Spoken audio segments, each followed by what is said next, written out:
Hello, people of the internet. This is REDCUBE Everything coming at you with yet another league match. And week by week, minute by minute, we are getting so close to the playoffs. So every one of these games is starting to count so much more than it did in the beginning. In the beginning of the year, it was you dropped a game here, you won a game here. It's like, okay, yeah, you know what? We're just getting a feel for the league. We're just getting things rolling. But now this is when things get serious. We are in week 9. And every game, every kill, every round, every second of every match is increased to tenfold. It is so important that these teams come out here and they play their best Rainbow Six, because that could be the difference of making playoffs and, well, sitting it out until Season 2. But before we kind of get things rolling here, I have to kind of reiterate the fact, guys, you have probably seen in the Discord, you might have seen it on Twitter as well, but I am currently not at home. I've had some health issues, so I'm away from home. I am actually kind of in a hotel near the Mayo Clinic, if anybody is familiar with that. So this stream is just not going to be as good as it normally is. The game that you might be thinking is Rainbow Six might start looking a lot like Minecraft, so the bit rate's a little bit of an issue. But I just wanted to let you guys know I wanted to get this game out here. I wanted to let these players know that they're going to be getting casted. It just might not be the same level you guys have seen from here before. But obviously, without further ado, let's get a look at what exactly is going to be going down today. Team Seduction versus Ego. Both of these teams coming off of very different matches. Ego coming off of a very nice win against, sadly, my team Xeno. But Seduction coming off of a very tough loss against Complex. Complex is arguably one of the best teams in the league, considering now Sharks has a little bit of a roster issue. So Complex looking really, really good, and that's, I think, why Seduction did fall to them. But looking at these map bans, we have Coastline first, Border second, and then Oregon third. If you were looking for original content and some new maps, well, you've come to the wrong place. These are the top 3 most common picked maps. And I mean, these two teams both very, very strat heavy. They want to get things just cooking early. This is what you expect from them. They all have very common maps, nothing really kind of out of the ordinary. We did see Ego. They are very great on Bank, but we see that the first ban for Seduction was Bank, so getting that out early forces Ego to make a couple new picks, and, well, it wound up to be very, very original maps. Not my fault, unoriginal maps, and that's why we're seeing Coastline, Border, Oregon. These maps, they count. They need every team to be on their A game. You need to have really good strats on these maps because everyone plays these maps. Everybody knows what to expect. Everybody is just kind of one step ahead on these maps. Instead of on Villa, instead of on Bank, where kind of people don't play it as often, the Coastline, Border, and Oregon, that's just the complete opposite. People play it so much, you have to be really good on it if you're going to come out on top. And it just proves to be, and it's just a melting pot for very, very competitive play. But without further ado, let's get right into it. And guys, I apologize, the bit rate, it's going to be a little rough, but we're just going to have to stick with it and just kind of hope that this game just kind of beats it out. I mean, it would just be such a close game that maybe the bitrate really won't matter, but that's kind of an imaginary world. But let's get right into it. I will see you guys in Spain, Coastline being the first map.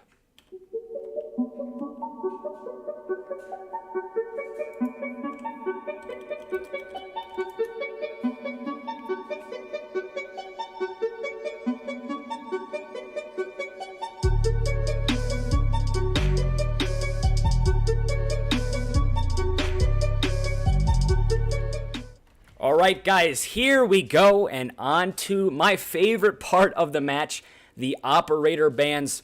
This is just such an interesting portion of the game, solely due to the fact that so many things can get changed just by one operator getting kicked off of the board. So first operator coming off, Glaz, not a very kind of out of the ordinary pick. It's a very common pick, actually. Those long angles, especially on Coastline from that shed area, getting those angles into bedroom, get Glaz off the board. That's exactly what Seduction does right here. And I apologize, guys. Blue team and orange team, it is labeled incorrectly. I think there's been a little bit of an issue with custom games lately for Rainbow Six, so those aren't kind of coming up anymore. But the blue team is going to be Seduction. The orange team is going to be Ego. You guys can see it at the top there. So no need to worry, but you just won't be able to see who wins. That's just a little bit of an issue. I think coming out with the new update, some things got a little bit kind of offset in the custom game lobbies and things like that, so I apologize for that. But Blackbeard coming off as well. This is really shaping up to be very unoriginal op bans and very unoriginal kind of just maps as well. But Valkyrie coming off, Valkyrie is very strong on coastline, so that's not very uncommon as well. So if I'm just looking at it here, I'm going to be saying a Pulse, maybe a Roamer coming off the board. Just get rid of that presence downstairs. It's actually going to be a Legion, so a Trap Operator off of the board very early. That is going to be spelling disaster and actually kind of maybe writing the tail for some Monty pushes or some plays involving a rush. And Ego on coastline last week against Xeno, they went down very, very early on when they were on the defensive end. So it's kind of interesting seeing them banning banning off the Valkyrie. They don't want that intel. She's not as important. So I think that's the reason we see Valkyrie kind of just knocked off the board for Ego. So, I mean, my fault. For Seduction, they don't really want to kind of take any risks with very important operators. Whereas Ego, on the other hand, them banning out the Legion, that's a little bit interesting in my opinion, solely due to the fact that they struggled on defense last week. And getting Legion off the board, he's a very strong defender. So, very, very, a little bit interesting play. And definitely is going to spell out some questionable defensive plays here from Ego. They have to be a lot stronger than they were against Xeno. Obviously, they did come back against Xeno when it was 5-2. They turned on the Jets when they got put onto attack. But defense is where they struggled. Let's see what they do differently here. Going downstairs first. Some people like to go upstairs into that penthouse area, but we've actually seen it in the Paris Major as well as in RCR6. Downstairs of coastline has become the go-to spot for defenders. It is won so many more times than penthouse, and you see that just statistics in Pro League as well. The percentage of winning on kitchen downstairs and then the percentage of winning on penthouse, they're so drastically different. I mean, you're kind of questioning why people don't always pick kitchen. So the attackers are going to be moving in here, and Seduction, we do know them as probably one of the biggest strat-heavy teams. You gotta be them. You gotta expect that they have something to kind of up their sleeve here, especially on coastline, a map that a lot of people play very often. There's going to be some very interesting strats here. So getting that upstairs control, especially on kitchen, is the main priority for these attackers. That's exactly why you see everybody for Team Seduction droning out upstairs, getting angles upstairs. Nobody is focusing downstairs yet. Upstairs is the priority right now. McFoles is slowly making his way into Hookah. That is going to be cleared out. And if we take a look around the map, there's actually no roamers upstairs besides that Jaeger, who is going to be sitting all by himself here in this penthouse area, is going to be creeping up possibly onto that Capitao. But because he doesn't see what we see, he does get drawn out though. And just like that, the push is most likely going to be put on to that Jaeger, force him out of that position, and just try to get that upstairs control. Bleach is going to be holding this very, very strong. You cannot let the attackers get control of Penthouse VIP area because that just is inviting so many angles onto your defense downstairs. That's why you see Bleach just kind of sticking with his position right now, even though he has been droned out, not by one, but actually 2 and 3 drones there. So Bleach is going to be getting pushed here very, very soon. And just like that, McFoles is able to get the first kill onto Blue. That's going to be the Miro down. And as we see that kill, Broha is going to be taking down Bleach upstairs. Though there goes your roam game, as well as an on-site operator. So very, very tough losses early on there for the Ego team. And you see Broha just trying to get that flank covered as he places a Claymore right through his friend of Capitao. But with Buck down here, actually getting shot through the floor. Don't exactly know how that happened, but with Buck upstairs and upstairs control granted to the attacking team, you're definitely going to be seeing a lot of angles here from Seduction just onto those defenders downstairs, putting a lot of pressure on the site with 56 seconds left. This is looking very good for the attack, but My Name is able to get a great kill onto Broha as he contests that main lobby, and Juicy is right there to trade it up. Last week, Juicy got 16 kills on coastline, and this is a great start for him as he is holding this angle, stopping any push there from the back end. My Name is taking, though, getting a little bit too aggressive. Durkin taking him down in that long hallway. And now with that Mira in play, you're going to see that Capitao smoke it out, possibly get that push in. We'll see exactly what Durkin has up his sleeve. The Echo is left, but there it is. Jester getting a huge kill on that Capitao. That's what he needs. And Juicy getting another kill. So just like that, it is all up to that guy on Facebook, who is a new trade from Crescent's Blade, put onto Team Seduction. And it looks like those first game nerves for him aren't going to be very good, as Juicy is able to get a 3K that round and secure the round for Ego. A round that looked extremely in favor of the defensive team. The round that looked, my fault. The attacking team, a round that looked so much in favor of Team Seduction for a great portion of that match, actually goes to the defenders. And that's very interesting. We saw it was a 5-on-3, and the fact that we see Ego kind of holding it strong, even when it was a 3-on-2, they lost. They always kept trading it back. And that's kind of what sets apart great teams and absolutely amazing teams. If you can just stick together, if you can hold it down, even when you have that slight deficit, that's when you're going to come out on top on many, many rounds. And that's what we saw from Ego there. Great team play, especially from Jester and Juicy. Smoke and Echo, two huge anchors holding it down for them. But there is a little bit of an issue we saw. We saw the roam game for Ego was just not strong enough. It was not big enough. It was not there. It was not prominent, and it was cleared out way too quickly. They cannot get away with that every single time, especially against a team like Seduction. They're going to have to establish the roam game a little bit more if they want to keep being on the winning end of these rounds. On the tail end, though, we saw Seduction. They had the advantage, and they kind of threw it away. They started contesting angles that were a little bit questionable, and it looks like they almost got disjointed. So what you're looking at from Seduction right now is they had great roam clear. They had great early on just team communication, great early round communication as a whole. And then when the round started ticking down, when it was less than a minute, that's when we started seeing kind of the blemishes and the wrinkles in the mighty, mighty armor of Seduction. And that's when they started to struggle, and obviously that is why Ego came out on top of that round. Definitely a lot of things that both of these teams have to do different. Even with just one round in the books, there's a lot we can say about these two teams. It's going to be a very, very close match. Durkin running that Capitao once again, getting rid of those roamers as quick as possible. Goes for the pre-fire. Nobody is going to be on the tail end of that. But with Jaeger holding a very aggressive angle here in service entrance, could possibly get a frag out. But just like that, the rotate from the Buck is just going to be a little bit too late for the Jaeger to see him. But with the Bandit and the Jaeger downstairs in kitchen, it's going to be very, very difficult for Team Seduction to get control of the downstairs. Ham has droned out the main lobby and is now going to be probably trying to push on. But just like that, My Name is taken. The roamer in kitchen is able to take down McFoles, but that is a lot of intel. Is going to see the bucket with a great shot. Takes down Ham as well. And with a mark coming out, Echo is going to be echoing the Capitao. Is going to be pushing onto the right side. Capitao's on the right side. Can he get the frag onto the Jaeger? Jaeger's going to be pushing out. Is going to be able to get the kill onto Durkin. And just like that, My Name is taken with a 3K. And Broha just not able to land the shots there on the Jaeger, but is able to get the rotate. And just like that, it is a 2v3 still in favor here of Ego. But it is looking very, very good for them as well.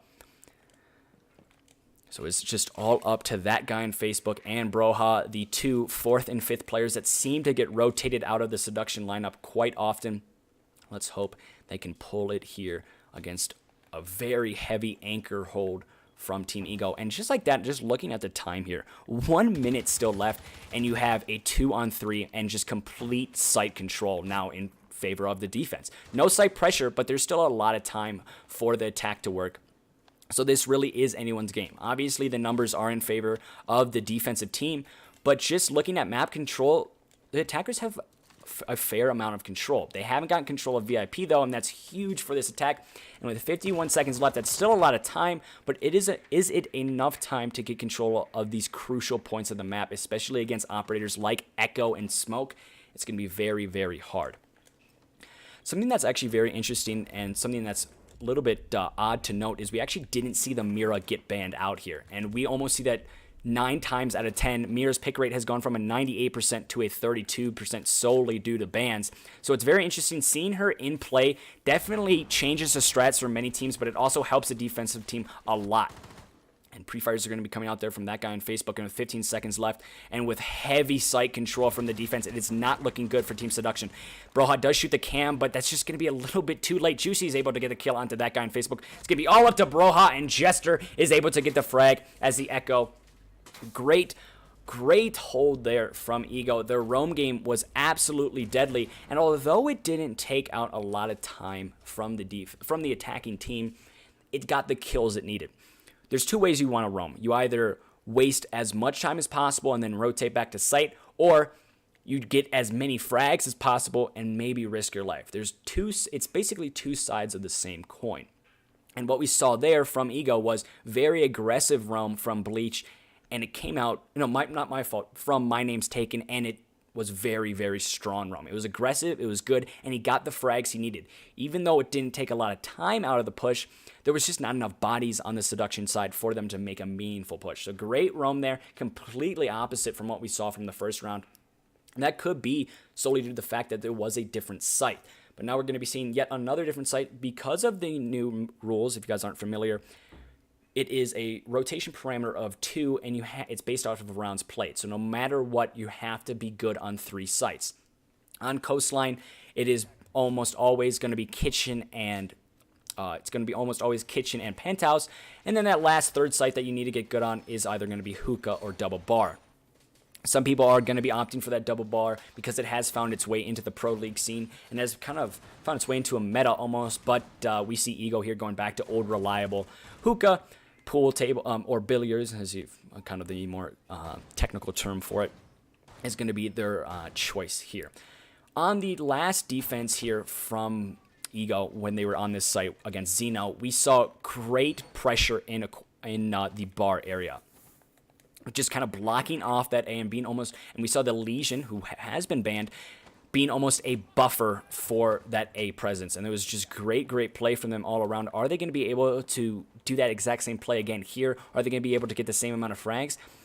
I don't think so. And the reason I say that is because Seduction is one of those teams that they will study you and study you and study you until their eyes start bleeding from how much they've just looked at the screen. And I think they obviously know that Ego is going to be trying to hold that A side off. They're going to be bringing a counter to it. It's just kind of the question is now, does Ego have a counter to the counter? So we see Pulse is going to be the lone roamer and is going to be caught out by Durkin the Lion and not even wasting an EE1D. Great roam clear there from Seduction. And it's going to be all site focused. We actually see Doc, surprisingly, being a little bit of an off-site anchor with that P90. But still, Bleach is on the roam here. We saw how deadly Jaeger is going to be getting drowned out there from that guy on Facebook. We saw how deadly the Jaeger was last round. He's definitely going to have to be a little bit more deadly now as Pulse is off the board. So he is the only one left on the roam. Downstairs presence has been completely granted to Team Seduction. And really, all the defensive team of Ego can do right now is try to hold control of upstairs. And that's exactly what we see Bleach doing right now. He is going to be droned out and actually not able to land the shots on the Durkin. The EE1D is going to be coming out. We're going to be seeing Jaeger play this bookshelf area. This is a spot where we see a lot of people get pinched out. And I think that's what is going to be getting established here as 4 operators are going to be surrounding this Jaeger. It's going to be very hard for him to find a way out. And just like that, Durkin is going to make the call that he is going to be stuck in this bookshelf area. It is not looking good for Bleach, but the thing is, look how much time he is wasting from the attack. Yes, McFoles gets a kill. Yes, Seduction have the man advantage, but they also still only have 1 minute. They have a lot of map control, but McFoles, just like that, is actually able to take down the Doc, the offsite anchor. So it's going to be a 2-on-5. Now, these are the operators we've seen. Smoke and Echo have been able to clutch out rounds like this, but sometimes people say lightning can only doesn't strike the same place twice. So it is very unlikely here, but it is still a possibility for Team Ego to come out on top of this one. The last EE1D is going to be coming out. Ham is able to find the kill on to Jester and is quickly followed up by the Zofia of Broha, able to find the frag on the Smoke. The difference of that round from the rounds before for Seduction was just the efficiency. They slowly did start running out of time there. They were down to about 30 seconds when that round ended. But the difference was they ran out of time, but they were also getting frags. And rounds before, and especially in round 1 and round 2, we saw Seduction, they weren't getting enough frags for the amount of time that has been wasted on a roam clear. That was the difference in that round. That's what gave them the win.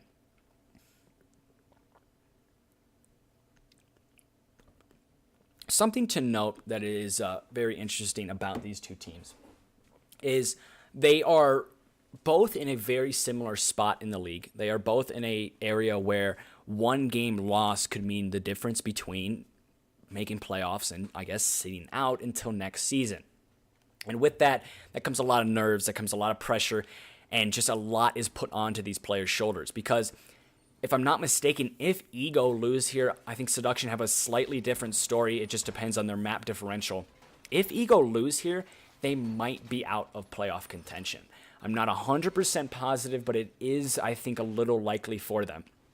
They did come off of a win of Xeno, so they have the confidence, but there's a difference between a lot of confidence mixed with a lot of pressure as well. So you're going to maybe see Ego make some questionable mistakes, but there also is that probability, and there's also that possibility where Ego, like I've said this time and time again, pressure shapes legends. Can Ego come out on the winning end of this and just kind of prove themselves as a very strong team?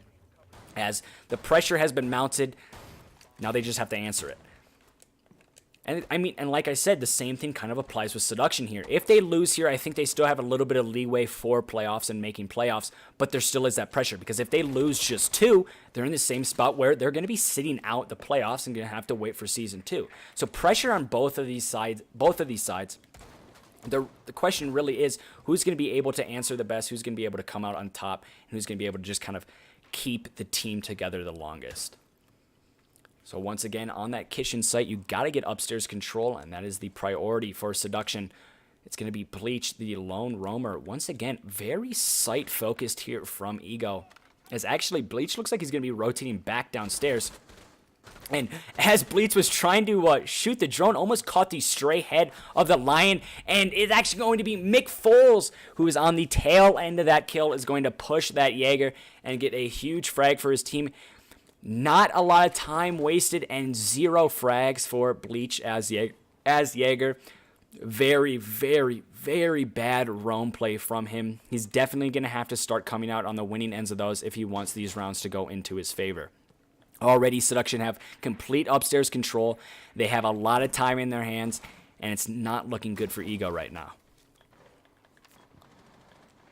Ham is able to get a kill on the Jesser, but Jesser is going to be quickly trading it out to Ham, as they are going to be a one-on-one trade there. Don't see that often, but that kind of is the quickest trade you can possibly get. Buck off of the board, as well as the Echo.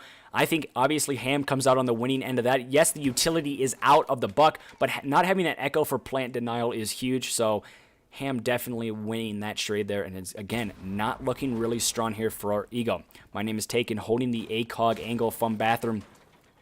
Very, very risky, but also a very, very tight angle, and could be on the winning end of huge, huge kills. We do see Mick Foles on that flank watch, just making sure nobody rotates across, and just as My Name is Taken looks away, the Lion rotates in front of him, and that's just a case of siege timing. But what we're seeing here is a lot of time is being wasted once again for Team Seduction. They have all the control they need, but they're just not making the push that is necessary. The Mira is able to find one, but not able to find the last, but it's going to be a 1-on-2, and it's not going to be enough. The Mira was able to find 1-2, but not the third. That would have been huge for Team Ego, but Mick Foles is able to quickly deal with all of that and just get the frag on the dock, holding that Bathroom angle. And just like that, it is all tied up here.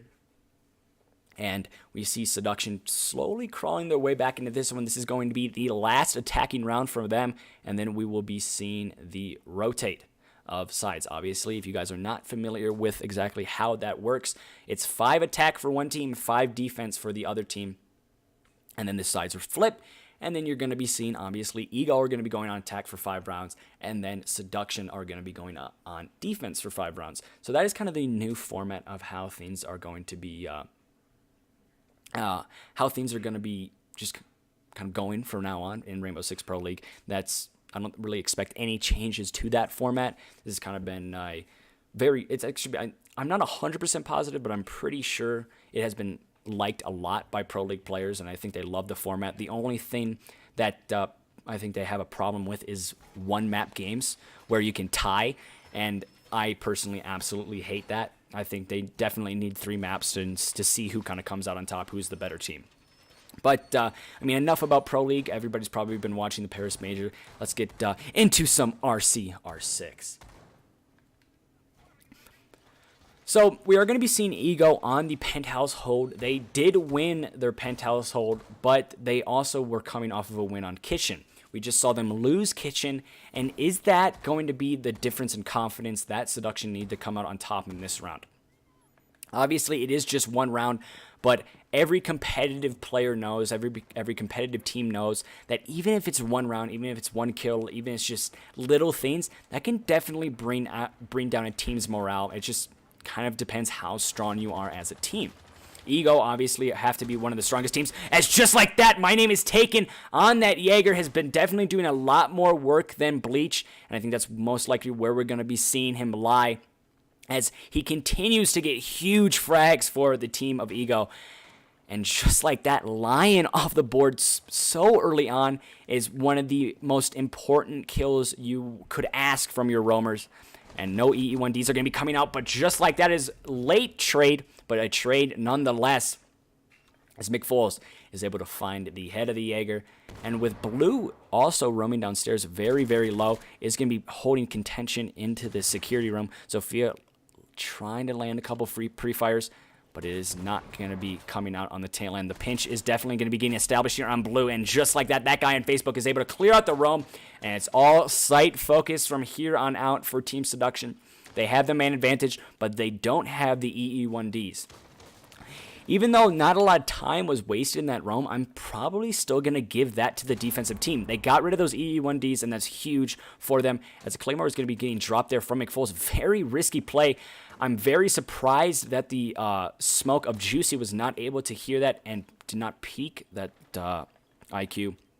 But unfortunately, it looks like we're going to have to wait till another day till that happens, as now we see the attackers are going to be trying to get some control of the VIP area. You do have Mira, Smoke, and Echo, the three best anchors in the game, as Jester is just going to be getting riddled from below, but not actually going to be getting seen. McFoles is going to be joining out, but Jester rotating just in time. And 1 minute left here. Seduction have to make the push, and you hear the Habana X Kairos charges are going to be getting thrown out. And now the push is going to be compensating, possibly going for a plant, as smokes are going to be coming down as well. Zofia charges just blasted in. It looks like the plant could possibly be coming down, but for right now, the Ego team is holding it down very, very well. The pre-fire there from Jester is not able to land, and just like that, Ham gets a three-piece, one of them being his teammates, but it does not matter, as that guy on Facebook is able to clean it up, take down Juicy, and Seduction have their first lead of the game. I have no idea how that guy on Facebook didn't see him earlier on, but just like that, Seduction having the lead going into the halftime break and having the rotative sides, it's looking really, really good for them. Something that is also very interesting to note, especially from Team Seduction, is they've had a lot of roster changes. Not necessarily major overhauls, but the 4th and 5th for Seduction has been kind of rotated in and out very frequently. Broha has found his way into the lineup for about 3 weeks now, and I think he's definitely going to stay, as that's just a great fit for Team Seduction. But it's been that 5th that has really been rotated in and out. We've seen Sushi, we've seen Whack, and now we're seeing that guy on Facebook. That could really be the difference for Seduction and Ego. Ego have kept a very consistent lineup. Obviously, sometimes some players can't play due to personal issues or things like that, but it's always been the same roster. Seduction, they've had a consistent roster in 3 players, but it's always been that 5th. So again, these two teams, they're on the same boat, really. They have almost the exact same record. They have kind of the same team composition. They've had some roster issues here and there, but it's all starting to come together for them in the late half of the league, and that's why this kind of matchup has been so close so far. Seduction obviously being on defense, it is going to be a little bit harder for them. On Coastline, it's not like Oregon, it's not like Border, where it's really 50-50, some win attack, some win defense. Coastline's definitely attack favored. Everybody knows that. The only site that is actually somewhat defensive favored, and what I mean by somewhat is it's still attack favored, but it is the most defensive favored, is Kitchen. It is 47% defense win. So their advantage is still on the attack, but it's the closest to 50-50. As we actually see Broha and Durkin are going to be on that duo roam. Actually, Mick Foles as well on the Ella is going to be roaming with the smoke. Not my fault, not the smoke. The Jaeger and the Mute. So very roam heavy presence here from Team Seduction.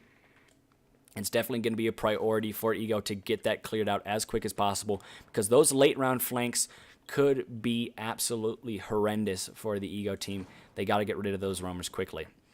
We see Mick Foles just scanning the VIP lounge, just waiting for any type of push. Going to be running around here as much as possible, just trying to establish himself in all areas of the map. But we do see Yin is actually going to be finding herself in the kitchen. Could potentially see the Aoeah, and the pre-fire is going to be coming out. It's going to land, but it's not going to be very deadly. And nobody really contesting those two other roamers of the Jaeger and the Mute. And that's why I think this late round flank, as Durkin is actually able to find the frag onto blue, is just as I say that, it's that late flank on blue. It's because they didn't contest those roamers in that area. They didn't contest the Mute. They didn't contest the Jaeger. That's what was the difference in Yin winning that gunfight against the Aoeah, because she just got caught out with her pants down and was shot right in the back of the head.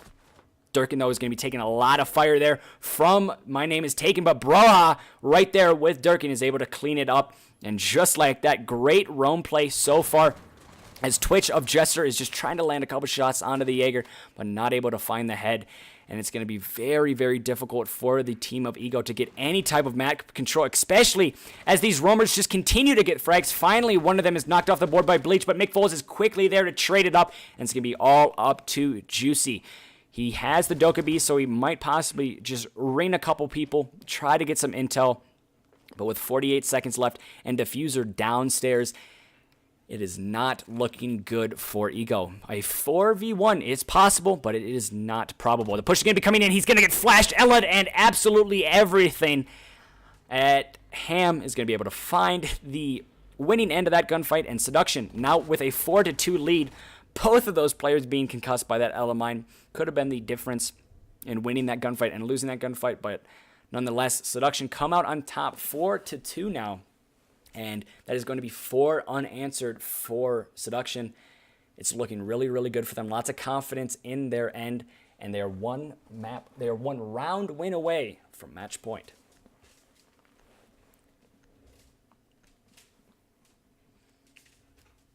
As I actually am just looking here over at the chat, and most of the time I try to address the chat obviously as much as possible, but sometimes, try not to get that as distracting. But I do see Shazam, who is the coach, if I'm not mistaken, for Seduction, has said that they have found their solid 4th and 5th. So what we're seeing now, the Seduction lineup that we see with that guy on Facebook and Broha, that's who we're going to expect. This is who you're most likely going to see week in, week out.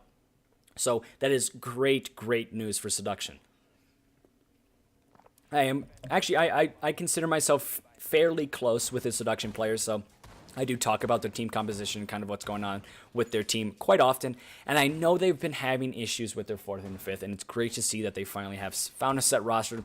They can start stratting with that roster, and you're definitely going to probably see a turn of play in the positive way for Team Seduction, so it's going to be very hard to come out on the winning end against a team that is going to be getting as organized as them. Ego, though, of course, you never want to count them out. It is just 4-2. We saw... I just hate to say it. It just leaves a bad taste in my mouth. We saw Zeno in a 5-2 advantage, one match away from just taking the map. And we saw Ego come back, stay strong, and were able to win it out on Coastline. You can never count Ego out. They're so great at just keeping things together and keeping things strong. The last thing you want to do is say, oh, well, Seduction have this map, because that is far, far, far from the truth. So it looks like a typical take is going to be coming out here from the Ego team. Just try to get control of upstairs and as well as the north side of the map. As we do see Mick Foles on that roaming position is not going to be contested here in office. And with the, not my fault, not the north side of the map, the west side of the map is where they want to get a lot of control. But just like that, Dokkaebi is able to spot out the Vigil. You're going to most likely see Dokkaebi push in here from Sunrise, try to get control, try to get that Vigil out of the picture. Is going to be huge for this attacking team. Zofia is just scouring out up top. Has not found anybody yet, and if I'm not mistaken, I don't think anybody is actually upstairs. Actually, I am completely wrong, and I see Broha and Durkin are upstairs, but they are on the complete other side of the map. So it's going to be a long time before any gunfights get brewed out between the upstairs take from the attackers and the defenders here. But it is going to happen nonetheless. So McFoles is going to be roaming here downstairs, just waddling around, trying to get control of the main floor where the site is. But just like that, great peek there from Broha, as he is able to take down My Name is Taken with ease, not even losing a lick of health. Absolutely perfect peek there. Ham, though, is able to get yet another kill on the Ego team. And then it's going to be yet another as Broha continues to just riddle players, as McFoles is able to get a kill, but is going to be quickly traded out there from Jester. And once again, very, very familiar situation here for the Ego team. 1v4, about a minute left. They didn't come out on the winning end of it the first time. Could they possibly get the luck of the draw here? Obviously, Jester knows that Mira is going to be just holding that kitchen angle. He just has to contest her. He has to play aggressive. There's really not much else he can do. He has 46 seconds left. He doesn't even have the diffuser. Even though it's right there, he now has the diffuser. But it is going to be a long, long time. And it's going to be a very hard effort. But it is a great flick there from Jester as he's able to find the head of Ham. Ham getting really, really aggressive. But the thing is, that guy on Facebook is still looming in that kitchen area. And with 27 seconds left, Jester is taking a long, long time here. And we do see that guy on Facebook is still looming here in the kitchen. And Durkin with the crossfire. It's going to be very, very hard. 14 seconds left. Twitch trying to make a play. And that guy on Facebook, like I said, was just sitting there in the kitchen, is able to find the frag. And was actually looking the wrong way. But with those shots riddling through behind him and that sound cue being as loud as it is, very, very simple kill for the smoke. And now that is putting Seduction on to match point. They are looking very, very good right now. They have 5 unanswered. But again, we've seen Ego. They have come back from this deficit, unfortunately, against Team Xeno. But they have come back from this deficit nonetheless. And they could potentially basically repeat history. And you know what they say, history doesn't repeat itself. But, you know, Rainbow Six Siege is a kind of a different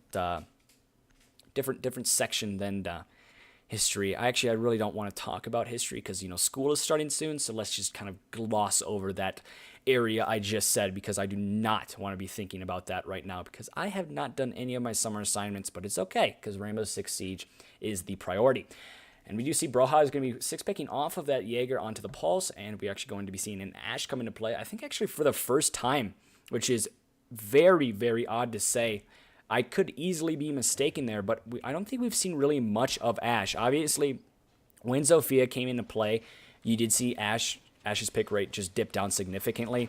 She used to be an operator that you pick almost every single round and was a go-to, but with a lot of operators like Zofia and Jackal, and even though Jackal's not 3-speed and Zofia's not 3-speed, it's just there's operators you can choose who have a little bit more utility and a little bit more use than Ashe, but can also play the same role of Fragger and trying to clear out those roamers. So that's kind of why you see Ashe hasn't been picked as much.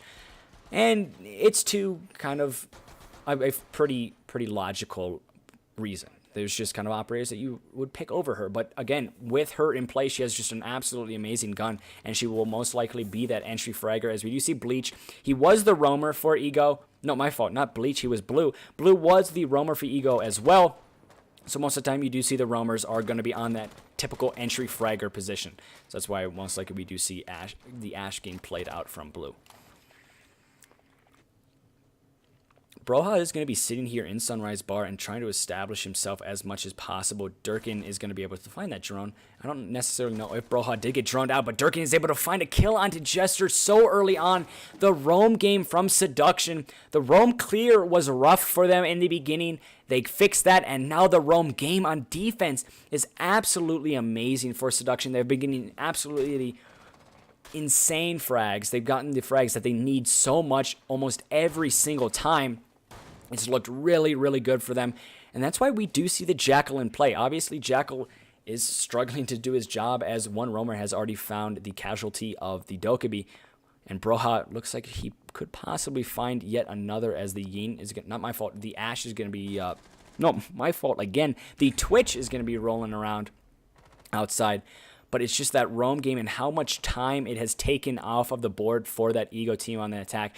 That has been the extreme difference here for Seduction. They've played it so well, and it's been almost pitch perfect for them because not only are they getting the frags, but look at this. We're already halfway through the match, and there's absolutely zero map control. But just like that, as I say that, zero map control is quickly traded out, and boom, bang, bang, as 3 kills just right back to back to back here for the roamers. And just like that, 4 kills, and it's going to be all up to the smoke.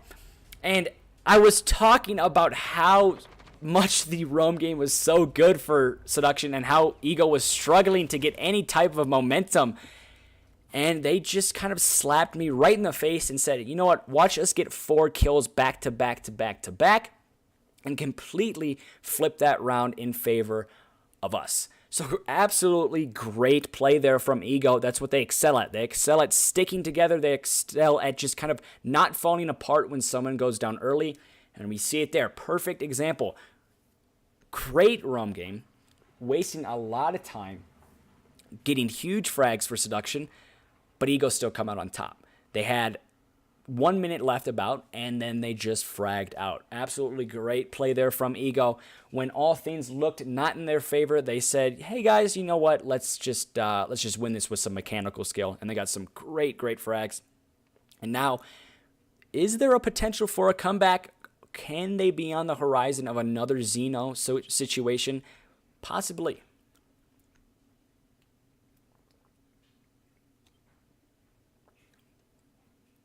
Guys, I'd also like to apologize, obviously, with me being in a kind of disclosed location. Obviously, if you know where the Mayo Clinic is, you know exactly where I am. But due to the fact that I am kind of in a different setup and don't have the proper CPU and graphics cards and things to run this game at the best of its abilities, especially when streaming, I am unfortunately, obviously, streaming by myself. So if you do hear me drinking water, if you do hear me kind of stumble over my words, I apologize. But, you know, they say it takes 2 to tango, and right now I'm kind of just tangoing with myself. So it is a very, very lonely dance room, but I am still dancing nonetheless. So I don't know where that came from, but I kind of like that. I kind of like what I just said there. But we are going to be seeing a penthouse hold here from Team Seduction. They're going to be going upstairs. And with that, we saw Ego. They struggled with the upstairs hold. They won one, lost one. As we do see Juicy is just going to be taking a little bit of a breather. Maybe trying to clean off his keyboard. Just maybe a little bit greasy. Maybe he was eating something. You never know. But there he is. He's back. He's back, and Adam is trying to be going for that downstairs control. But once again, we just see a lot of pressure downstairs. Especially with this site, you're going to have to see those roamers. They have come up big for Seduction, but they have to come up big once again. Because, as we actually see, Aoeah is able to find the head of the Peekaboo from, I think that was the Jackal. No, my fault. I think that was the Thatcher, actually. Yes, the Peekaboo from the Thatcher is going to be just on the winning end. They're going to be riddling Mick Foles and actually bring him down to 50% health. And with the pinch coming out there from the Jackal, Mick Foles is in a flurry of a bad situation and is able to actually somehow come on the winning end of that. And with the knife kill running outside, Mick Foles is low on health, but he has been just wasting a lot of time and getting a lot of frags for his team. And a team of Ego haven't even just penetrated the roaming armor, as Jaeger and Mute are still on the prowl.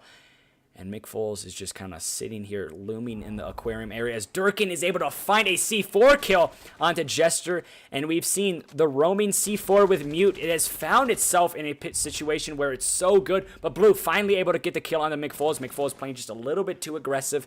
And also a case of bad timing as Blue was right there, right above him, able to find the frag. So Juicy is struggling here with the Mute and the Jaeger, who are just sitting here in Sunrise. He's just wasting a lot of his time. But we do see Juicy is going to be able to see Durkin. But Durkin is going to get quickly traded out by Blue. And somehow Blue is able to also get the kill onto Broha. Little bit of a potato there, but he gets the 2 kills he needed nonetheless. Great roam game once again from Seduction. It wasted a lot of time, but they also traded out their life for it. So it is back to a 2v2 with 47 seconds left. It is really anyone's game now. The numbers are in favor of nobody. And just all sight control is still prompted here, but Ash has found herself inside of sight, is going to be going down for the plant, possibly smoke, could potentially smoke it off, but they're actually not going to be getting the sound cue. Ham is going to be going for the C4, could that land? And it does not. Great heads-up awareness play from the Thermite just to back out of that just in time. Ham's going to be going for the push, somehow not able to get the kill onto the Thermite, just riddles the Thermite with bullets. But the plant has come down and is going to be a one-on-one now, just as I was about to say. 2v1 Blue gets a huge kill. He actually needs to ace, if I'm not mistaken, to win this round. Blue is just going to be playing it safe here, going to be going for the sound cue of that diffuser. The flashes are going to be coming out. None of them are going to land, though. Ham has to go for the frag. He's going to be seeing the Ash, but not able to land the shots. Could potentially go for it. And just like that, the Ash is going to be downed.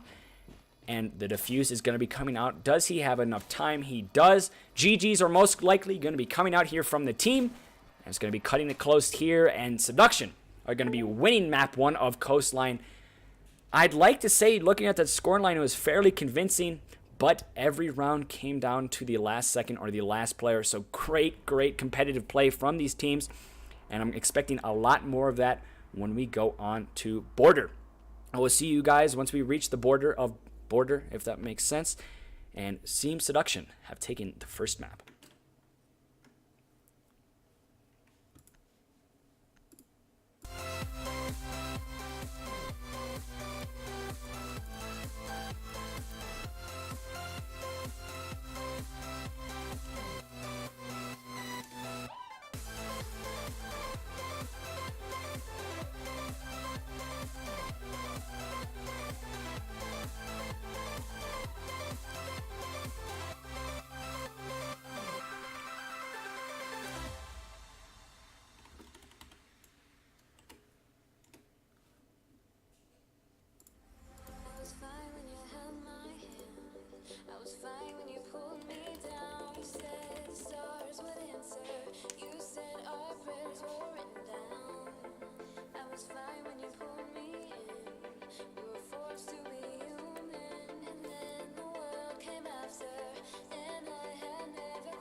I just realized, guys. I apologize if you hear me. I'm opening the bag of fruit snacks. I apologize.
Hey guys, I also wanted to say, just keep you guys updated. The reason why the timer keeps going up is one of the players has to restart the router. They're having a little bit of internet issues, but we will be back with you guys as soon as possible.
All right, guys, we are back, and I apologize, guys, for that delay. One of the players on the Ego side, they're going to have a little bit of issues with their router, and we just kind of gave him benefit of the doubt, just gave him a little bit more time just to make sure he gets back in. And obviously, as you guys all know, my favorite part of the match, the operator bans. Let's see how important these ones are. Obviously, the last map's bans, very common, and Seduction come out. Once again, very common ban of Glass right off of the board here. No surprise there at all, actually. It's just kind of something you need to get rid of, especially on Border. He is a absolute monster on Border, and I'm expecting Blackbeard off of the board as well, because he as well is just a monster. But actually, Lion coming off of the board, so Durkin possibly a target ban on him. We saw how good Durkin was on the Lion and how great those EE1Ds were kind of implemented into the way that Seduction was playing. So that is definitely a little bit of a target ban there for Team Ego. So Lion off the board. Now onto the defenders. You're definitely going to be expecting a Mira this time around, but Legion once again is going to be off of the board there for Ego. This is exactly the same way they banned out last match, except they opted to go for the Blackbeard instead of the Lion. And now it is time to see exactly what Seduction takes to the board. I'm expecting a Mira, but we know how much Seduction loves Mira. And just like that, Mira stays in play, and it's going to be a Pulse off of the board. So two pretty significant roamers. I'd say Legion more of an offside anchor, but Pulse off the board, especially on Border, that's not really a uncommon pick. Just that downstairs control that Pulse can have is absolutely deadly, and just probably something Seduction doesn't want to deal with. That's why you see Pulse coming off of the board and just not going to be able to play as him. So with Mira still in play, and with how much we know Seduction loves to play Mira, and just the fact that they also have the first 5 defensive rounds, this is already, I think, looking good for them, especially on a map like Border that is very, very strat heavy. And basically, especially with that Mira, you're going to have a lot of defensive pressure on the attack almost 24/7. This is going to be really hard for Ego to kind of get control of the map, just kind of get under the attackers, especially with how also the roam game from Seduction was absolutely spectacular last map. So it's going to be very hard here for Ego to kind of get things rolling. On Border, strat heavy with Mira in play. I'm already kind of giving this to the defensive team. But again, you can never really just predict the match right away, especially in Rainbow Six Siege. It is the most fluid game on the market, in my opinion. CSGO, Overwatch, they kind of have the same feel to it, but I think Rainbow Six Siege takes the cake for the most fluidity. So we're most likely going to be seeing typical mirrors here, mirrors from Ham, as we're most likely going to be seeing him open up into computer room here, or some people call it monitors, or break room area. Get a Mira on this wall, just opens up a huge line of sight, and possibly a Mira into the fountain area, just try to get control of offices. Border is an extremely linear map. You're most likely going to be seeing the same strats over and over and over again, as just as I say that, we do see that Mira getting put down into fountain, and just kind of very, very typical style of playing it. But like I said, even though it is linear, there comes to a point where winning one gunfight and losing one gunfight could easily be the difference in winning the round and losing the round. And that's why a lot of teams like Border. Because yes, they have to strat a lot on it, and yes, they have to kind of do a couple things that are a little bit different, so it's not the same thing over and over and over again. But it also adds a lot of play and a lot of leeway for teams that might not have a lot of strats, because they know all the strats already, because everybody plays it, they've seen them. It's going to be almost the exact same style of play almost every round. It really just comes down to mechanical skill. So we see downstairs control basically granted here for Ego. Nobody really roaming downstairs. Everybody is going to be in that fountain area. The only person kind of close to an offsite roam is going to be Broha, who's going to be sitting here in offices with the support of Mick Foles on that Mira. It's going to be very hard for the Ego team to get any type of control on those offices area. A lot of intel is in the Seduction favor, especially with those Miras and just the fact that there's a lot of bodies invested into that roam and offices. This definitely is a priority for Ego, but it's going to be very, very hard to get any type of control of that area of the map. McFoles is going to be making call-outs for Broha, just letting him know that people are busting down that east wall into the offices area, as well as the fact that the barricade next to Broha, but Juicy is able to find the first frag. Durkin off of the board. That is going to be the Maestro. So good luck working those cams when the guy who knows how to work them is dead. Great kill there, and a lot of utility off of the board there. Obviously, the cams are still usable, but they cannot be moved, as McFoles is able to find a late trade there onto Juicy. That is going to be REDCUBE off of the board, so no more phone calls, as Blue is actually going to opt to not shoot that cam, and the reason he did that was because he does not want to give up his position. We've seen a lot of Pro League players do that. Some people just kind of prematurely shoot that cam, but Blue, very, very smart there. Not shooting the cam, obviously knows that it didn't see him. Is going to be able to just kind of keep that alive and not give away his position. Obviously, he's giving away his position a little bit more now as he shoots an Ash charge into the ground, as Broha has the Jackal run right into his crosshairs. Probably one of the easiest kills he is going to be able to get, as that Jackal has got to be scared out of his mind when he sees the Jaeger just looming on those east stairs. I think the Jackal might have been expecting the Thermite to watch that rotate, but because the Jaeger actually came from the bottom of East Stairs and Broha continues to get in absolutely great frags, finally able to get traded out there, but it is still in favor here of Team Seduction off of a great roam, and because of that Mira in play, McFoles is going to be able to get that kill almost every day of the week, and Jester here is just going to be saving the op as time runs out, as well as bodies for Team Ego. Seduction able to get the first round there fairly convincingly.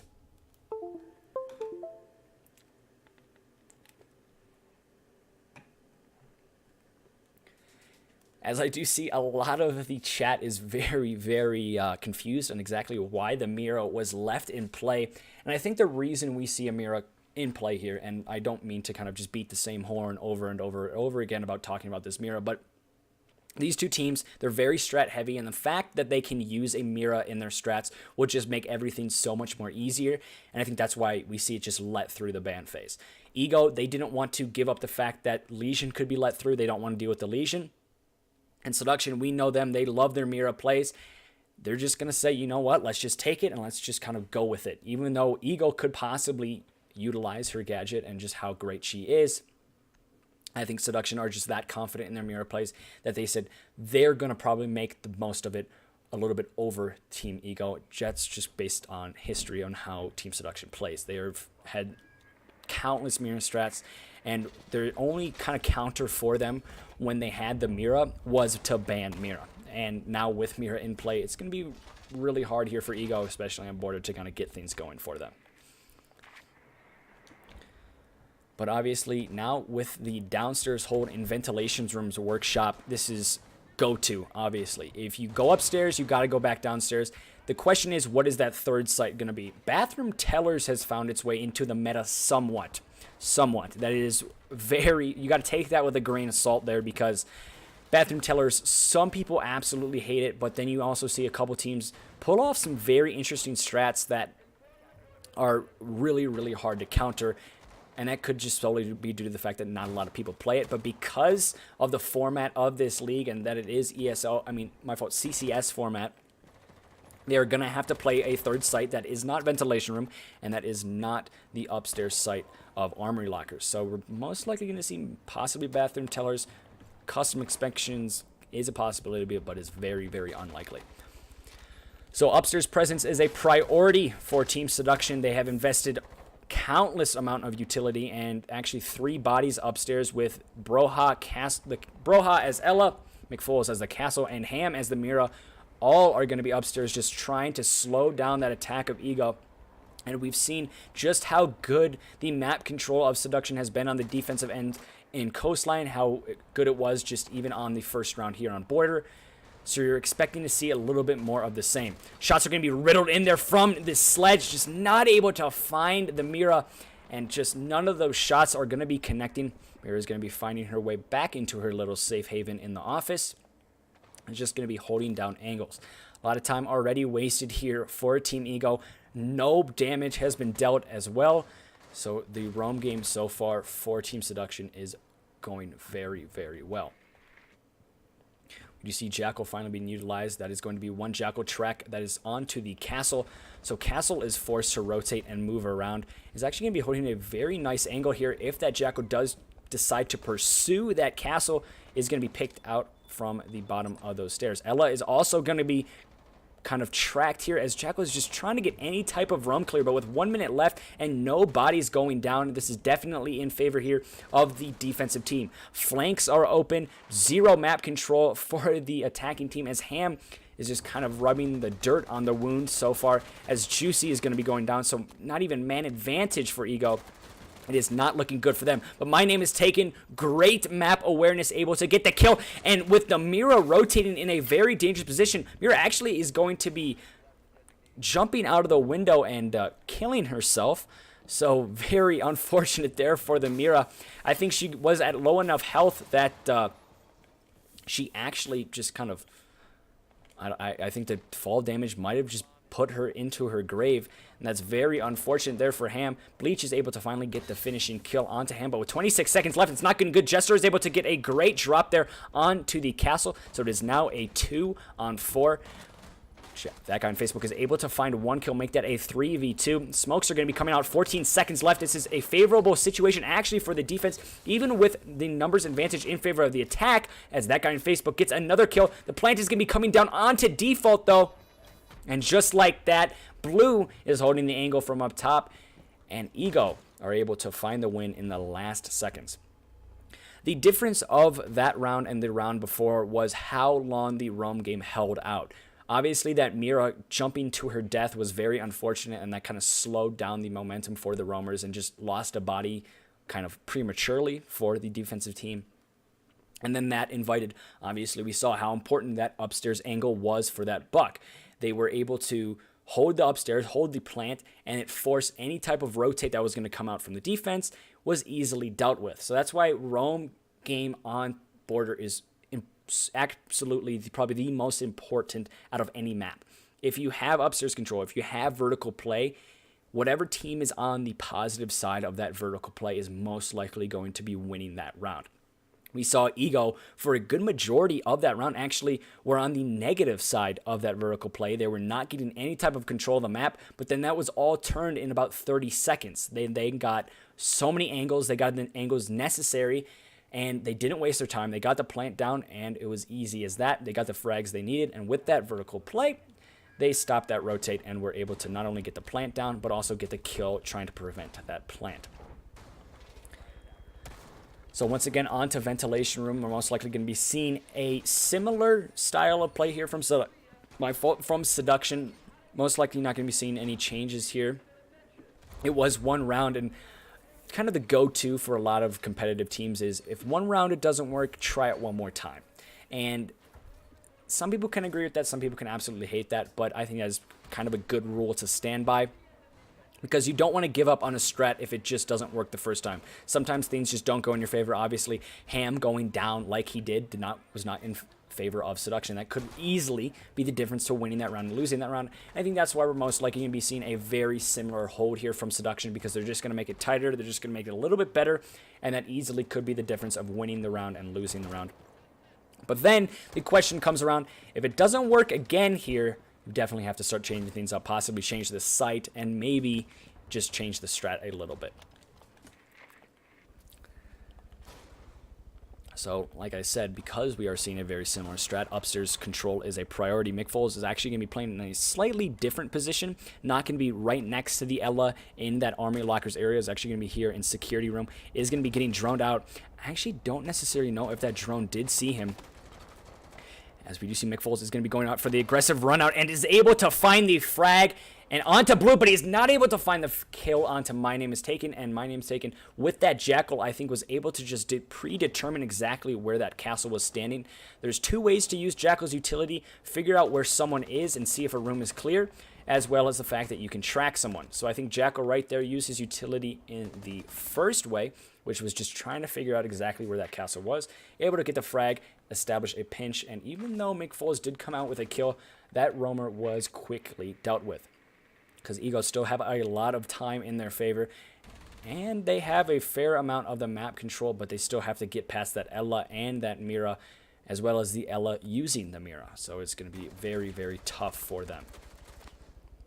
So Ella is in the same spot as she was last round, and I think My Name Is Taken is going to try to take advantage of that. Juicy, though, is able to get a kill onto that guy on Facebook. That is the smoke down very early on, and that is very, very tough. So as we see actually two operators upstairs trying to get control, we see Juicy playing very aggressive here as he's going to go right onto the Maestro, get the kill onto Durkin, and as a roam clear is trying to be established, we see Juicy establishing himself in sight. Very, very interesting way of taking the site here from Ego. Most of the time, you'd like to see the team push all together, but we're actually kind of seeing the opposite. We have basically two groups of attackers, one upstairs, one downstairs. Everybody has actually rotated downstairs, and I think that's solely due to the fact Juicy has called out. He is in sight, he has control, and now he just has to deal with the Mira, who is able to get a kill onto Juicy, but is going to go down herself. Ella is able to find a kill onto My Name Is Taken, making that a 1v2. And Ella's trying to find the frag onto the IQ, but somehow, someway, she is still alive. And Jester is able to get the kill onto Broha.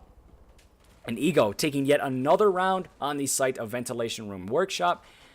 And we are probably going to be expecting Seduction to change things up just a little bit.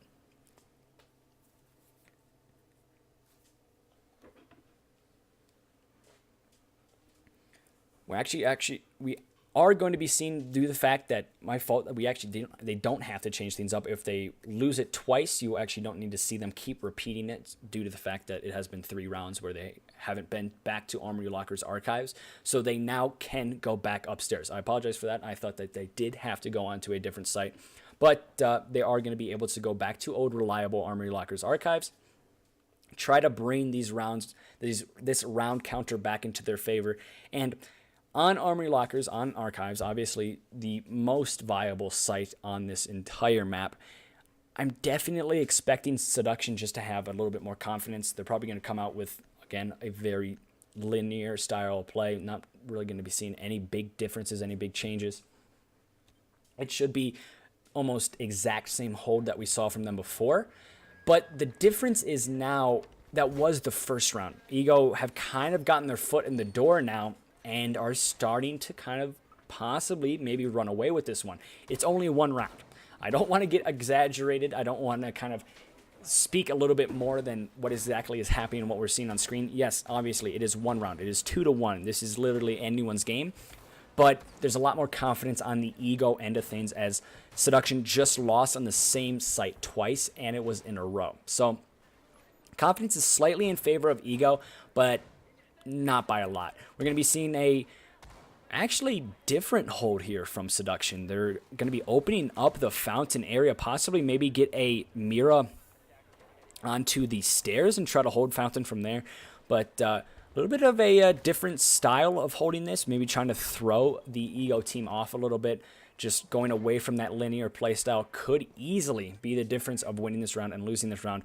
My Name Is Taken has a great drone into that break room area. It's going to be able to call out exactly where those roamers are going to be hiding and trying to establish themselves. So great intel from him, and that could really prove to be deadly for the Seduction roamers. I'm not 100% positive, but I'm pretty sure My Name Is Taken's drone in that break room area is actually going to be able to see Broha sitting here in this corner, and he easily could be getting pinged and could get just taken out early on. But we've seen how strong the Seduction roam has been. They've created crossfires almost out of nothing, and it's going to be, no matter what, really, really hard to get us a kind of solid control of that break room area. We do see Eastairs control has been given here to the Zofia, as she is going to be placing down that Claymore. That is an absolutely huge area of play, as the Mira is actually going to be played there, and Aoeah is unable to land the shots there on the Zofia, who was unsuspecting of exactly where that Mira was. So Durkin just missing his shots there, unfortunately not able to find the frag onto that Zofia, but with 130 left here, about halfway this roam game, it's taken already a lot of time out of this push. McFoles has kind of cleared down the downstairs. Nobody is really downstairs except Jester, who's going to have to find his way upstairs. Durkin finally able to get a kill onto Bleach. That is from the Mira, as McFoles is playing that angle very, very aggressively. A little bit questionable there because we do have that Aoeah holding it down with the Mira, and I think that's exactly why we see McFoles is going to be rotating back off. Is going to be going up to those east stairs, but with that Claymore down, could we see a potential Claymore kill here, as we actually do not see him going up east stairs, and is going to be doing the exact same rotate, and just like that is able to find the Ash, but not able to land the shots, and Blue and Jester able to quickly get a man advantage for Team Ego. Something that we've seen from Ego is they get their kills in spurts, and then they just steamroll from there. The Peens are going to be coming out there from the Ash, and just not able to land the shots there, and Ash is actually going to be pre-firing back there onto the smoke, almost able to land the shots very, very close there. But it's now a 3-on-3, but My Name is Taken makes that a 2v3, and it's going to be all up to the smoke and the Mira. The diffuser is going to actually be dropped inside of sight. Plant could be possibly going down, and with the Ash, it has a very, very sneaky kill hole, and is able to get the kill, but Ham is able to get the C4, but that's not going to be enough, as it does not get the diffuse. And now a retake is going to have to be forced here from Team Seduction. And as I see Team Seduction, I only mean Ham. Ham is going to be pushing in here. Ham is able to get a kill onto Jester, and actually going to be getting picked up here. So make that a 2v1 when it was a 1v2 there. Just shots getting riddled there. But with that downed player up, that easily could be the difference of winning this round and losing this round. But Blue is able to get the kill, and the shots are going to be riddled through the wall. And Blue with an absolutely great kill onto that guy on Facebook. Just knowing exactly where that diffuser is. Just riddles him through the wall.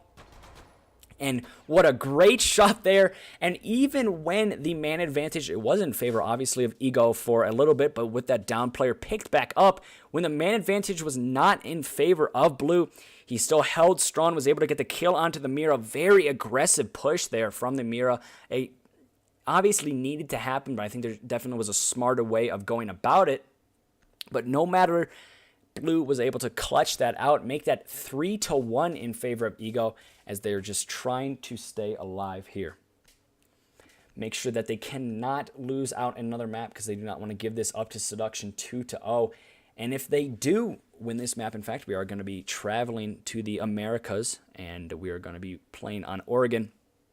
But that is still a very, very long way from now. As Seduction get a round here, it is back to a 3-2. It's only a 1-round deficit, and we also are going to be seeing the rotate of defenders and attackers. So this map is still very, very close and is anybody's game. But confidence, especially after just great individual play there from Blue, definitely now in favor of Ego. Seduction, it's starting to slip away from them. Their fingers are getting a little bit too greasy, and they haven't quite gripped onto this game yet. But there's still a lot of time for them to kind of wipe their hands off and just try to take hold of what is theirs. So we are going to be seeing, I think, probably a more typical hold here from Seduction. Obviously, they lost that last round. They know that, okay, maybe that wasn't the smartest way of playing that. And it wasn't necessarily the fact that the strat was off. It was the execution might have not been perfect, but there was also just great individual play there from Ego. They had Blue, who just had an absolutely insane clutch, and that really was the difference of losing and winning that round. And sometimes you see teams, as Blue is actually able to get a kill right off of the bat onto that Mira. I don't exactly know how that happened. I'm trying to exactly figure out where that Mira died from. I have no idea, but very, very strong kill there from Blue, as he just, I think, pre-fired through a very typical pre-fire spot. and was able to find the head of the Mira, and that is just unfortunate for him and unfortunate for the Seduction squad, as they do not want to go 4-1 when it pushes into halftime here. Broha is going to be holding down this office area. The barricades next to him are going to be riddled down with bullets. The sounds cues obviously are going to be coming out for him, and with the callouts from that guy on Facebook, just kind of letting Broha know if anybody pushes his right or his left side. It's just a really great kind of strat here, as McFoles is going to play very aggressive, actually going to go all the way out, is going to be getting detected, and is going to find his way back inside. Broha is able to get a kill, is going to be flashed out though, but nobody is actually going to be pushing him, so the flashes don't do much as nobody pushes him.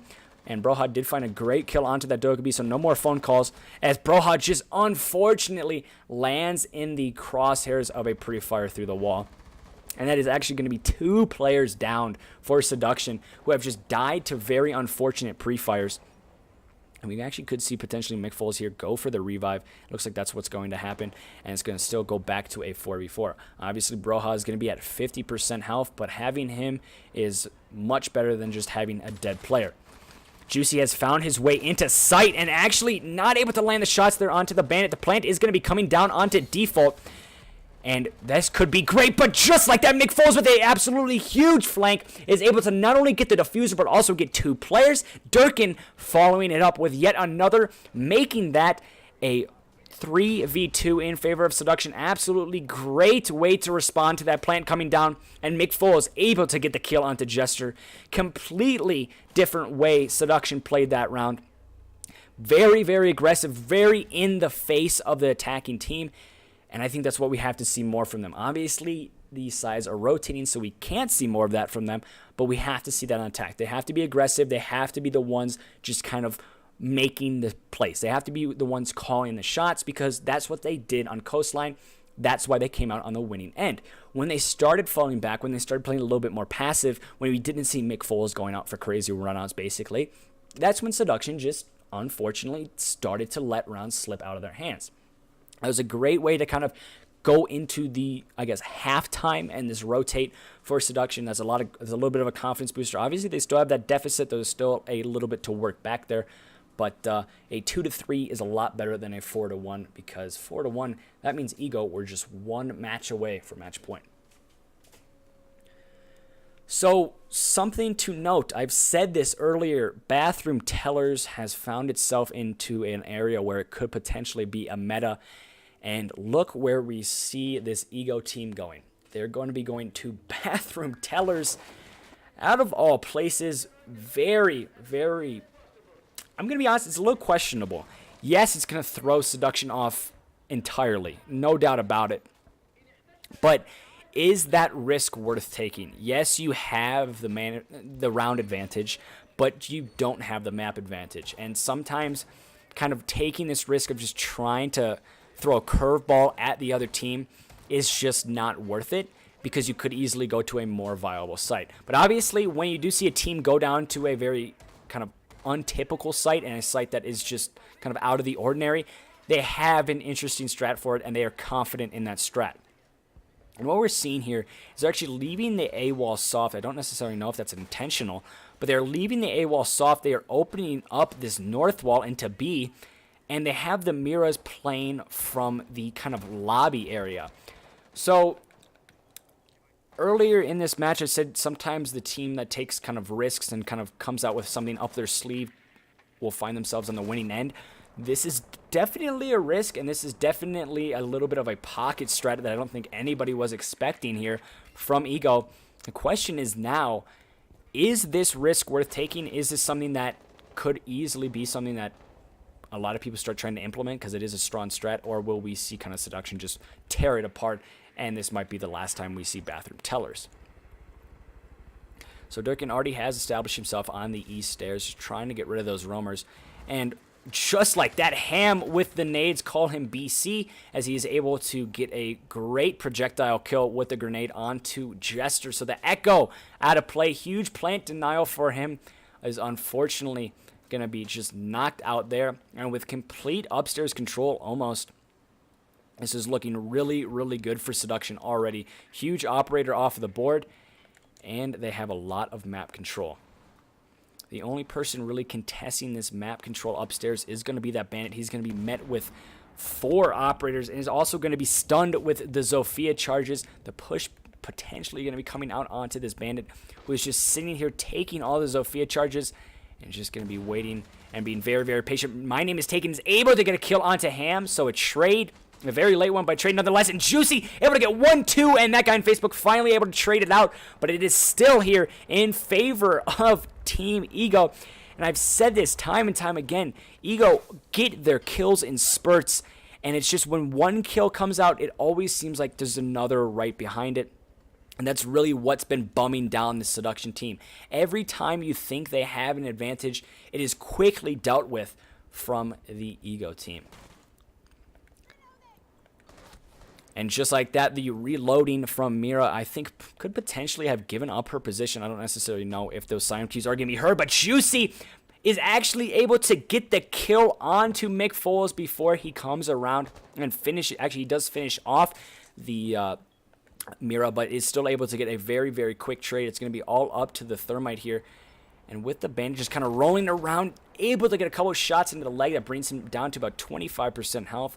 But that is not a kill, and it is still 2v1. 15 seconds left here.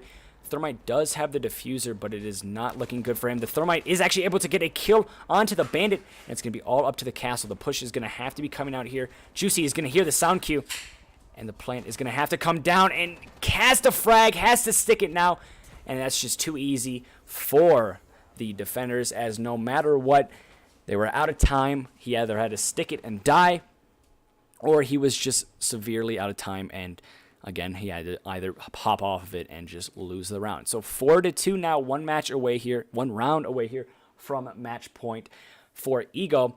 This is looking like a completely different team from what we saw on Border. On Coastline. Ego on Coastline, they were strong. Don't get me wrong. They were really, really good. They brought rounds very, very close, but it was just, there's a lack of just kind of team togetherness, if that makes sense. The teams didn't seem really joined. It seems everyone was kind of doing their own thing almost, and they weren't really gelling well together. On Border, it's a completely different story so far. Obviously, 4-2, anything can happen. But what we're seeing from Ego is callouts are being made, crossfires are being established, huge kills are coming out, and everyone is playing for each other and not for themselves only. And I think, obviously, I think the reason that Ego beat Xeno was solely due to that fact. Ego, they play for themselves a lot better than Xeno did. And I obviously know that fairly well, considering I play for Xeno and I'm in their team comms. Sometimes it falls apart and teams start playing for themselves. They only go for individual frags and things just kind of start falling apart. You don't see that from Ego. No matter the deficit, no matter the situation they are in, it seems like everybody always has each other's back. Everybody's playing for each other, and everybody's just trying to get what they can get. It was obviously apparent on Coastline, but it wasn't strong enough. And here, it's a completely different story. They are looking really, really good. They're looking together, and Seduction just haven't been able to penetrate them as a whole. As McFoles is able to get a nice shot onto that speaker to let everybody know that. Oof, that was very, very close there, as Durkin was almost able to find the head of Mick Foles as he shot that clam. We're not in the ocean. As he shot that cam, but unfortunately was just not the headshot he was looking for, and is still going to be 5-5 here. And a little bit of a late setup here, actually, for Ego. They haven't really established themselves with that Mira on that default spot. That could be a little bit of confusion kind of coming out from them. So the Mira is definitely going to be playing a little bit of a different style here, as she won't be able to open up that entire wall into monitors. But that really could be detrimental to the way Ego play here, because I think just took a little bit too much time, and they were not able to kind of get things rolling and their setup kind of together in time. And that's why I think we see them kind of shine off from the typical Mira spots. So we see My Name's Taken is going to be the only one roaming here. He's going to be on that server room, and Broha is able to catch him out very, very early on. And that, just like that, My Name is Taken is off the board, and that is roam presence off the board, as well as the fact with that kill, Mira is going to have to retreat, as that Mira is going to be popped. And it's going to be forcing a lot of players into uncomfortable positions on the defensive end. And this is looking really, really good for the attacking team. And every time I seem to say that, Ego somehow pull off 2 great kills and then quickly turn the man disadvantage into a man advantage. So I'm just gonna probably not try to get into the commentator's curse here and just not say that, even though I already did. So, you know, knock on wood. Let's just kind of hope Seduction keep playing like they're playing, or depending on what side you fall on, let's hope we see another great kill feed here for Ego. So we see the whole Seduction team kind of trying to establish themselves on this west balcony area. Ham is going to be laying a couple shots there onto Blue with the buck. Very aggressive play there as Jester is able to get one. He did down. That is actually Bleach, my fault. Did down in the Ash, but I don't think, because obviously with the HUD settings, you don't necessarily know if you down someone. Just like that, it's going to still be a 4v3. And with Jester, who is somehow still alive, just hanging on with his teeth. And just one shot here as Ham is able to get another kill onto Juicy. Jester finally goes down, and it's going to be all up to Bleach here. So the plant is going to be trying to come down, but it doesn't matter, as great push there from the west balcony. And I think it really comes down to the fact Ego just did not establish their strat quick enough. They had to put that Mira in a position where it definitely wasn't very viable. It got popped early on. And then that just invited the Seduction team into the entire Armory Lockers Archives area from the west balcony. So I think it comes down to the fact strat wasn't really organized there for Ego. And with how much I've been saying how organized they've been as a team, that is kind of just a little bit of the commentator's curse, as the thing that was the difference there was the fact that they just weren't organized enough and they ran out of time in the prep phase. As a little bit, talking a little bit too much here about the prep phase, let's take a look. We see Frost actually coming into play here from Bleach. Has not readied up yet, so we could potentially see a 6 pick. So, yes, it is. Frost is going to be opted out for the smoke. A little bit of a predictable 6 pick there. Obviously, Frost is not a very viable operator, especially in comp play. But she definitely can throw a couple people off, as it actually is. Rainbow Six statistics say that the higher the rank, the more likely people are to actually fall into a Frost trap. So sometimes you do see her come into play and actually pull off some absolutely hilarious kills because somebody just falls into that little bear trap. But unfortunately, we're not going to be seeing that here. We're going to be seeing a little bit more of a typical pick with that smoke. So with Ego losing that upstairs defense, they immediately decide that it's not working for them and they're going to be going downstairs. So this kind of prompts the question, are Ego just a lot more confident on the attacking end of border, because they've lost kind of it feels like they've lost their mojo a little bit so far when they've been on the defensive side. They immediately go off of the they immediately go off of the teller's hold, and they also immediately go off of the upstairs hold. They have changed the site every single time, and they don't want to, I guess, make the same mistake over and over again, because sometimes why fix what's not broken? But obviously it's broken, so they're trying to fix it. But sometimes in Rainbow Six, you just have to do it once again. I said this earlier on.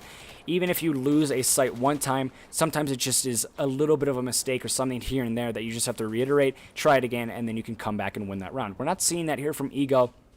I don't necessarily know if that means they're confident in all their other sites on border, or that means they might not be confident in any other sites and they're just trying to find something that works for them.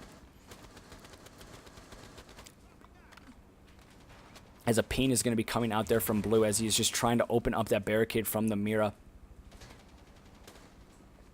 And we do see a lot of upstairs presence. Obviously, with this site, you need to have upstairs control, and that's exactly what we're seeing here from the defensive team. Everybody is kind of focusing upstairs. The roam clear is definitely focusing upstairs, as Mick Foles, actually I think shooting at the alibi, was able to get the kill on My Name Is Taken. Very unfortunate, and with a great ping, Mick Foles is able to get a kill through the wall. Great drone play there. I don't exactly know who was on the drone to make that ping, but it was perfect for the way Mick Foles was playing. So we see Blue here just trying to get some vertical control, because you know those holes, they do work both ways. So he's just kind of waiting, maybe trying to get a pick through the floor. He does see the feet of the Zofia, And unfortunately, not able to land the shots. It's actually going to be on the losing end of that gunfight. Lose more health to Aoeah. And McFollis is able to get a kill onto Juicy. And just like that, make that a 4v2 in favor of the attacking team here. Blue is just sitting here on a spot I like to call Pangu spot, because we've seen Pangu in those areas time and time again. As Blue is actually going to be sitting here in the supply room. Is going to be getting droned out, though. And McFollis on that window is going to be pushing in, potentially get the pre-fire onto the Jaeger. Lands a couple shots. The Jaeger is extremely low. And now both operators here for the defensive team, they're extremely low. McFollis is finally able there to finish it up. It's going to be all up to the Mira of Jester here. Can he clutch this one out? It is a 3v1. We've seen McFollis in this position. He has clutched it out with the Mira. But if the plant comes down, it's going to be very, very hard. Not only is it forcing a retake, but it is also a man disadvantage. Mira is going to be pushing out and just looks the exact wrong way when Ash pushes the corner, and McFollis is able to get a kill. So just like that, McFollis with a 4K on that round is able to secure it and make it tied here, as Seduction versus Ego have made it 4-4.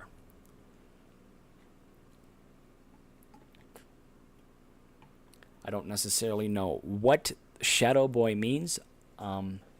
If anybody is familiar with that, please let me know. But, yeah, I have no idea what that means. But we are going to be going on to 4-4 here, and I think the person to take this round could easily take the game. And the only reason I say that is because when a team goes on the match point, it gives them the confidence to just say, you know what, guys, just one more. Obviously, Xeno, a little bit of a different story. We had just one more and decided to throw a 5v2. Obviously, Evil Geniuses in the Rainbow Six Invitational, a little bit of a different story. They just had one more, and they also decided to throw a 2-0 map lead. So, it doesn't work all the time. It doesn't, I have a great voice crack there, but it doesn't work all the time. And it's definitely not the kind of end-all, be-all kind of idea. If someone gets on match point, they're going to win. That's not at all the case. But it is a little bit more likely, statistics say, that it is about, they say 10%, and that is still like significant amount. It's 10% more likely that the team that goes on, I think it's actually like 16% if we're being exact, 16% of the teams, you have a 16% more chance that you're going to win the map if you're on match point. So that 16% is huge. Just any kind of advantage a team can get in Rainbow Six is always just major. So I think the team that does go on to match point here could easily come out of the winning end and just make this a 6-4. Ego definitely have kind of lost grasp of this game. It went from a 4-2 advantage. Actually, I think at one point a 4-1 advantage, if I'm not mistaken. No, 4-2. Definitely was 4-2. My fault.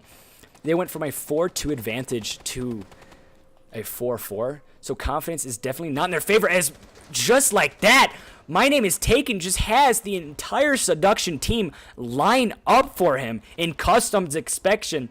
And Broha and Durkin, what are you doing? Both running in there, no drone, absolutely no intel, and just dealt with very easily. McFollis, though, is able to finally get the kill on My Name is Taken, and Castle playing a very aggressive game here with this Ash. And the shots are going to be coming out, and the Castle is going to come out on the winning end of that. Great shots there from Juicy. And already, not even 2 minutes in, and we have seen 3 operators go off of the board for the attacking team. So we are going to be seen right under the Mira there. As actually, I have no idea how that shot didn't land, but Mira is going to be landing those shots onto the buck. As I say, those holes, they like to work both ways. And unfortunately, Jester was not able to find the kill, and unfortunately, Ham was not able to find the kill, but Blue with that shotgun just comes whipping around, has Diffuser down, and makes a call out to his team, and is now just going to be sitting here, just waiting for any type of push here from Ham. It is a 1v4, and it seems as if Team Ego have just turned on the Jets this time around and are just getting frags they need, as they just did not look as confident in the later rounds. And with that shotgun being held here from Blue, it's going to be very hard for Ham to grab this diffuser. Push going to be coming out. The sound cues are going to be heard. And the shots are going to be riddled through the wall. But again, those holes, they work both ways. And the pistol going to be coming out. Blue with a great play. And Blue, Juicy, and McFoles, they continue to play very, very well. And just looking at the scoreboard here, that's just an absolutely great play there from Blue. And all around, just coming around that corner and just very strong mind game from him. But just looking at the kills here from both Team Seduction and Ego. Ego definitely a little bit more even. Bleach is definitely struggling a little bit. McFoles on the top of the Seduction leaderboard, a little bit more top-heavy for Seduction. Durkin as well, like Bleach, is struggling just a little bit. And with plays that we saw Durkin and Broha kind of push into last round, with them just both pushing in the customs like that, definitely can see why Durkin is struggling a little bit. Definitely needs to kind of slow it down, play a little bit less aggressive, because it's obviously not working for him right now. Obviously, on the Yin, you want to play aggressive, but you still need a little bit more kind of intel than that.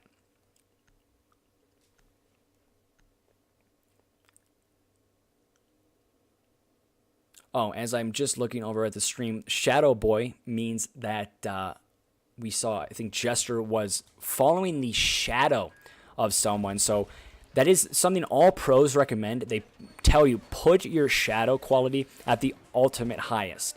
And that's because of plays, obviously, like we saw Jester do. He followed the shadow of one of the Seduction players and was able to find the frag. So very, very intelligent play from him. That's exactly why you need to kind of maybe invest in that graphics card, put those shadows all the way up, because that could be the difference of getting a kill and not getting a kill. So like I said, with that 16% advantage here in favor of Ego, could that be enough for them to win this one out? They're going back down to Bathroom and Tellers. They obviously are confident in the way they can play this map. Not my fault, not map. This site. I think it's going to be very interesting to see what exactly, as we actually see Ash there is actually going to be forgetting her gun at home. But it's going to be very interesting to see how Seduction respond. Obviously, going back down the Bathroom and Tellers is a little bit of a curveball, but it is still a kind of more typical way. It's a little bit more unviable site, as Castle is almost able to find the kill onto the Ash very early on, but just not able to find the shots, as shots are going to be riddling out from right behind the Castle. Somehow, Yin not able to get the kill onto the Castle. Very, very unfortunate. Castle has been through hell and back so far. Not able to land the shots in the Ash, not able to land the shots in the Yin, and also being pressured by multiple people, as Ham continues to be BC, as he gets yet another grenade kill. That is going to be 2, and I think it's actually from the exact same spot, and that is unfortunate for the Ego team. And it's also very unfortunate that the person that died from a grenade, ironically, is the Jaeger, who excels at stopping grenades. So unfortunate there for Team Ego. So Yin is going to be pushing here, as the Candelas are going to be getting popped. And the rotate is going to be coming out, and finally Durkin gets that infamous kill. He has been struggling here, gets him onto 3, but just like that, Seduction have a lot of map control and the man advantage. Shots are going to be riddled out there from Blue, is able to land a couple, but also gets hit with a couple as well. And with 5-3 here, nobody has gone down for Seduction. It is looking very, very good for them. They have a lot of map control, as just like that, McFoles is able to see just little peeks onto Blue. And great kill from him. And Broha is able to get a kill onto My Name Is Taken. And this is shaping up to be a flawless round. And it is, as Durkin gets 2. And holds it out there for Team Seduction, making it 6-6. Obviously, by the way Seduction are playing, they don't want to send this to a map 3.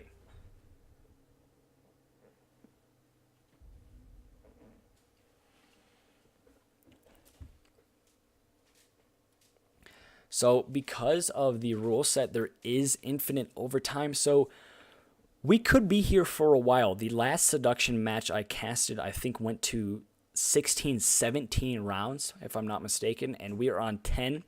So just by the history of the way Seduction likes to play, I suggest everybody kind of sit back, relax, kind of grab a bag of popcorn or something, get a water maybe, because we could potentially be here for a while, as it is infinite overtime. And when I mean infinite, I mean absolutely infinite. It could go on forever. Obviously, at some point, we'd have to call it, because people have to sleep and have to eat and things like that. But there is potential for just this never ending. Excuse me. But something that I think could be the recipe for a very long overtime is the fact that these two teams really just continue to go back and forth. Nobody's really getting any confidence in favor of one or the other. And the only time we really saw kind of confidence go just kind of tilt in one side was when Ego had that 4-2 advantage. They quickly lost that, but that really was the only moment when there was an advantage on one team or the other. After that, after not Durkin alone, but after Seduction kind of came back from that, we're able to tie it up at 4-4. It has been completely back and forth, back and forth, back and forth. It's really been no leeway on either side. The only thing is that last round was completely flawless for Team Seduction, and that easily could be the fact that it was on bathroom tellers, but it was nonetheless flawless, and it does give them a lot of confidence, and it's definitely gonna maybe diminish the confidence here for Team Ego just a little bit, but diminishing confidence and Team Ego don't really get along. They always seem to have kind of their heads up and looking for the skies and just saying, you know what, it's next round. And we've seen that just the way they play. They always are staying into it. Even when their back is pinned up against the wall, Team Ego, they can just keep things together. And that's probably what sets them apart from a lot of teams. So we see Durkin and Broha once again gain control of custom inspection. They continue to do that, and Durkin has finally found the trigger and continues to get really big kills, but Blue is able to get a kill onto Broha. Don't exactly know where he was, actually from the trap door. And it was a pre-fire, if I'm not mistaken, so great kill from him, and his Bleach is able to get a kill onto Mick Foles, make it a 3-4 here in favor of Ego. So a lot of sight presence so far. Bleach is still going to be sitting down here in this bathroom area. If he could somehow get a pin on that Buck, he easily could get the kill onto him. But Ham is just trying to get a drone. And the pre-fire is going to be coming out and assist at perfect time. And he doesn't even have an EE1D to support him. Ham gets a huge kill onto that, I think it was the Bandit. So make it a 3v3, but with downstairs presence and map control, it is definitely slightly in advantage here of the attacking team. They have a lot of map control, and the roamers have basically been dealt with. As actually, the way we're seeing Ego play, they're playing with a lot of offsite anchors, and the only one really holding down sight is going to be that is going to be the Jester. But that guy on Facebook is able to take down Blue, as that shotgun is not able to penetrate through the barricade. Make it a 2 versus 3 now in favor of Team Seduction. About a minute left here. Both operators for Ego have rotated back down into sight, or up into sight, obviously, because it is upstairs. And the plant or the push is definitely going to have to be coming out here for Team Seduction, because they do not want to waste any more time. So Buck is going to be pushing in here, just trying to open up as many lines of sight and as many angles for his team. As we do see the Mira holding a proned angle, just waiting. And the grenade is going to be coming out. It's not going to land. And Ham is just going to be waiting here. Jester is playing very, very aggressive, is able to get 1 and 2, and actually not 2, but Juicy is able to get a kill quickly after him, but that guy on Facebook is able to get the trade. It is a 1-on-1, and Juicy is able to come out on the winning end with that UMP. Just made his shots count a little bit more than that guy on Facebook, as that guy on Facebook was a lot lower than, obviously lower in health, was obviously a lot lower than that Castle. Able to take a little bit more bullets than him, and that was the difference. As now, match point here for Ego. Last time they were on match point, Seduction were able to tie it up. Are we going to be seeing more of the same?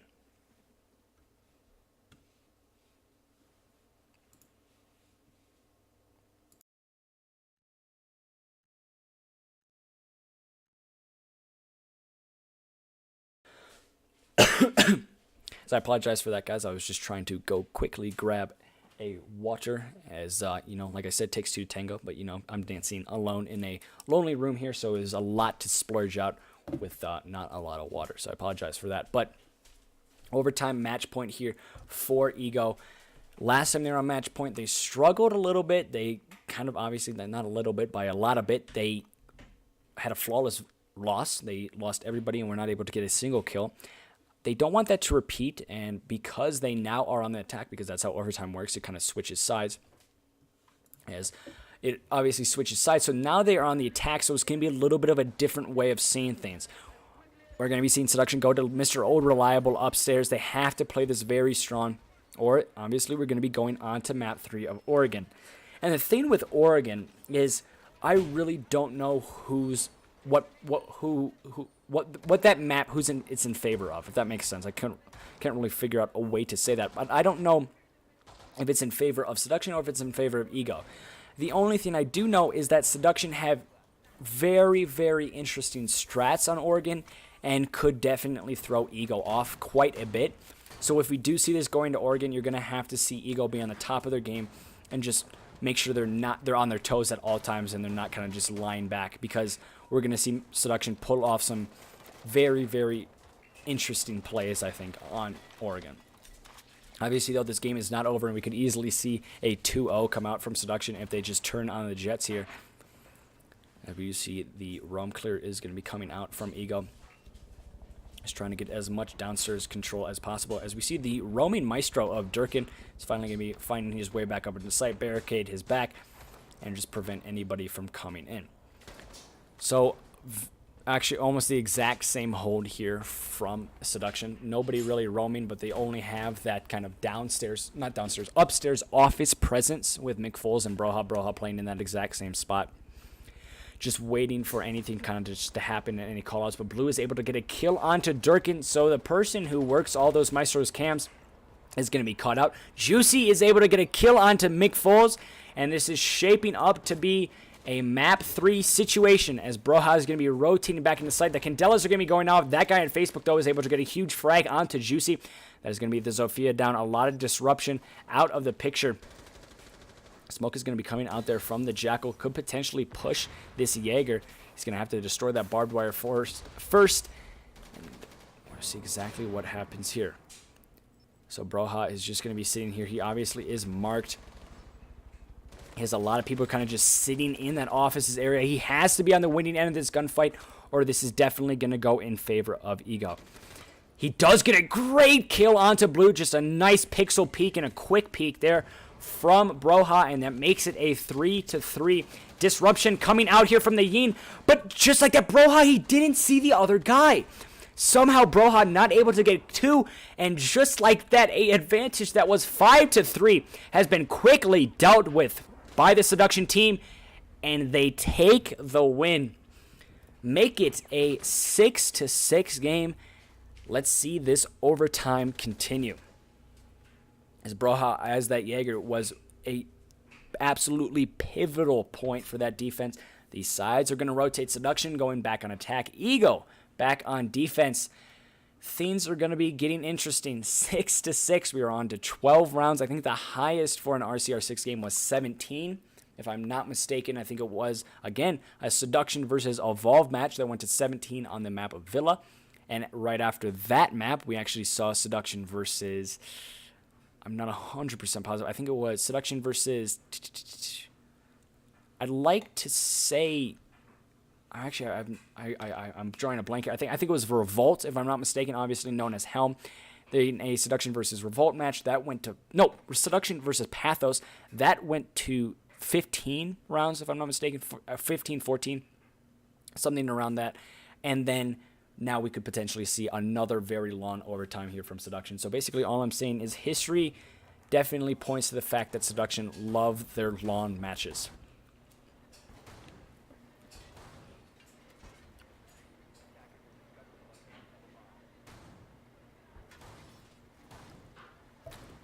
And also, guys, I hope you, obviously coming out of the bye week, that was a couple weeks ago, I hope you guys enjoy all of the new overlays and kind of the new things we added with the operator bands and kind of the new things and the way everything kind of looks. Hope you guys all enjoy that. If you have any recommendations on ways you should change that, please just let me know, as we're always looking for ways to improve and kind of just get this as best as possible.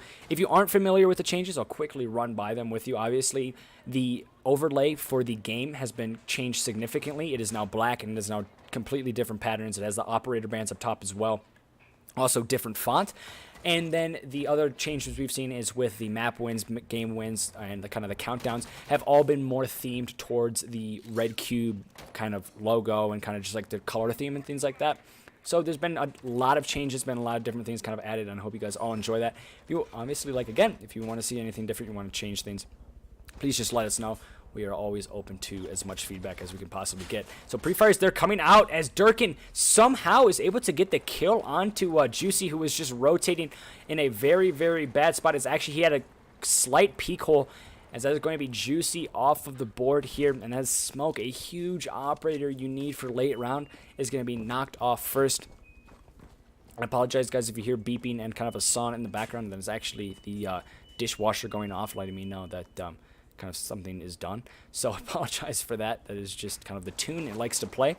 But you are going to be seeing a lot of upstairs control has now been granted to the Seduction team, and that is a recipe for disaster for this Ego team. There's absolutely nobody upstairs to contest them, and they're just going to start riddling angles downstairs. Like I said, though, those angles do work both ways. It's really just who comes out on the winning end of those gunfights. Durkin here is going to be perched up on the desk. Don't exactly know what he is waiting for. Possibly someone to kind of come through the flank. I think he is definitely going to be on flank watch there. It's very interesting to see a Yin on flank watch. Typically, you're going to be seeing Yin maybe on an entry frag or a support fragger roll with those Candelas. Can definitely push a site very quickly. But obviously, I think Durkin is just going to be opting for that flanker watch roll. Ham is able to get a kill onto My Name is Taken. And now all focus has been shifted on the site, but Bleach needed that kill. Great kill from the Rook, who is going to be roaming. The roaming Rook, the very, very scary roaming Rook. Everybody knows the memes. And Ham, though, is able to get another kill there onto Blue. And it's going to be all up to Bleach and Jester. 2 anchors have to hold this down against 4 very strong attack operators who have a lot of map control. As Durkin takes a long time to get the kill on the Jester. Bleach, though, is able to get a trade onto Durkin, but it's still a 3v1. Bleach is going to be walking as slowly as he possibly can, trying to wait for as much intel and possibly a plant to come down. And now, just like that, a plant does come down, and he has to have a retake. And Ham is able to get a 4K, if I'm not mistaken, that round. And it's going to be going down. And I don't think, I don't know if they're familiar that it is infinite. Yeah, it is infinite overtime. I don't think they know that. The typical... Oh, no. Uh-oh. So I think we're actually going to have a rehost here. If I'm not mistaken, we're going to have to go into a rehost because Bleach did kind of exit out here. So I think we're going to have to go into a rehost because I don't think they know that there was infinite overtime. We've had infinite overtime this entire time, but I think they're just familiar with the kind of old ESL rules. But we're going to be going on to Red don't leave, Orange leave. Just have Ego leave. I don't exactly know why we're doing that, but we're going to be having a rehost here, and we're just going to quickly go through this, and we'll be back with you guys as soon as possible.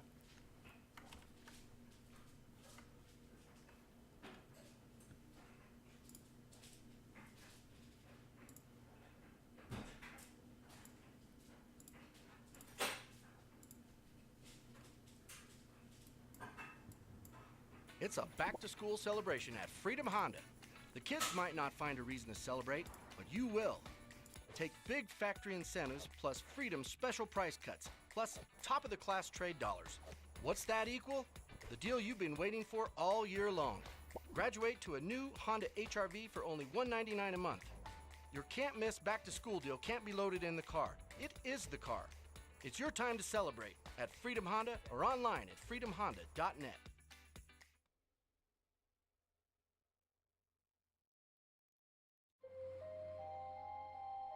Last stop. Lewis? I'm your Uncle Jonathan.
All right, guys. So, the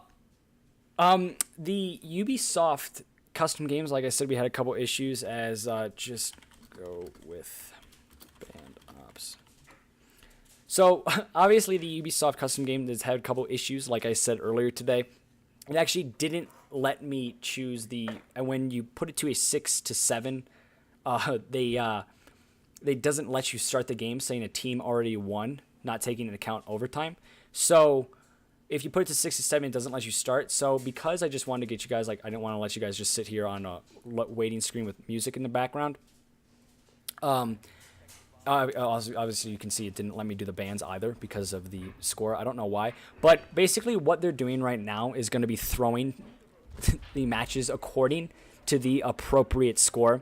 And because I just didn't want you guys sitting on a loading screen the entire time, we are going to be seeing a knife fight of some sort or something. So it's going to be interesting. Maybe just a little bit of fun way to kind of just play around just to make sure these guys just, oh my goodness, these guys just kind of just messing around. And I just don't want you guys on the same screen. So just maybe a little bit of a, maybe just a little bit of a chill little way to kind of just throw things and bring things back. As somehow I don't know how that C4 didn't stick to the ceiling. But let's exactly see how this knife fight is going to go as they're going to be running out here. As the first casualty is actually going to be of the same team. And just like that, it is going to be all up to the Blackbeard here. As all of the alibis are going to be chucked out. It's going to be a 3-on-1. Can the Blackbeard clutch it out in the knife fight? This is going to be the most intense battle the Blackbeard has fought. He gets one. He doesn't get the last, as he would have to have gone through the team of the entire two last players of the Seduction players. So, guys, very interesting way of playing RCR6, a little bit more laid-back style. This is probably what the All-Star game is going to be looking like. And if you guys aren't familiar with the All-Star game, make sure you guys go to the Discord, join the Discord, and vote on who you guys want to see in the All-Star game. The current top players of the kind of voting, we're actually going to be seeing, I think the top 3 are Box. I think the second is going to be Ryan, and then the third now, actually the 5th used to be Penguin, but now he has found himself in 3rd. So I think top 5 go Box, Ryan, Penguin, Skaboza, and I think the last is Clicks, if I'm not mistaken. No, Zulu.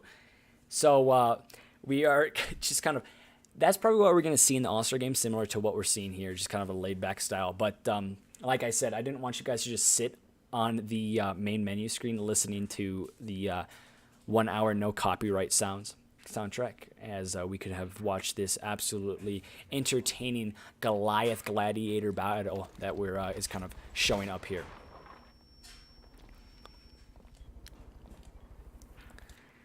And I think I don't quite understand why the custom games don't work in the overtime. Oh, okay. It's messed up. This is backwards. Oh, no. Oh, Jesus. Oh, good Lord.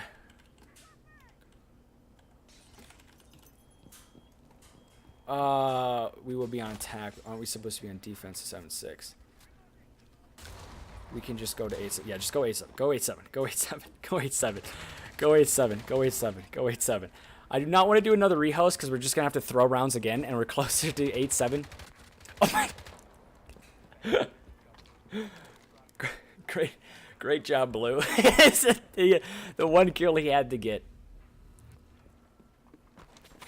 Jesus. As defenders are going to be winning that round, though, so we're going to just be sitting here a little bit longer. They're just going to go to 8-7. As I apologize for this, guys. I don't know how I messed up the settings so badly.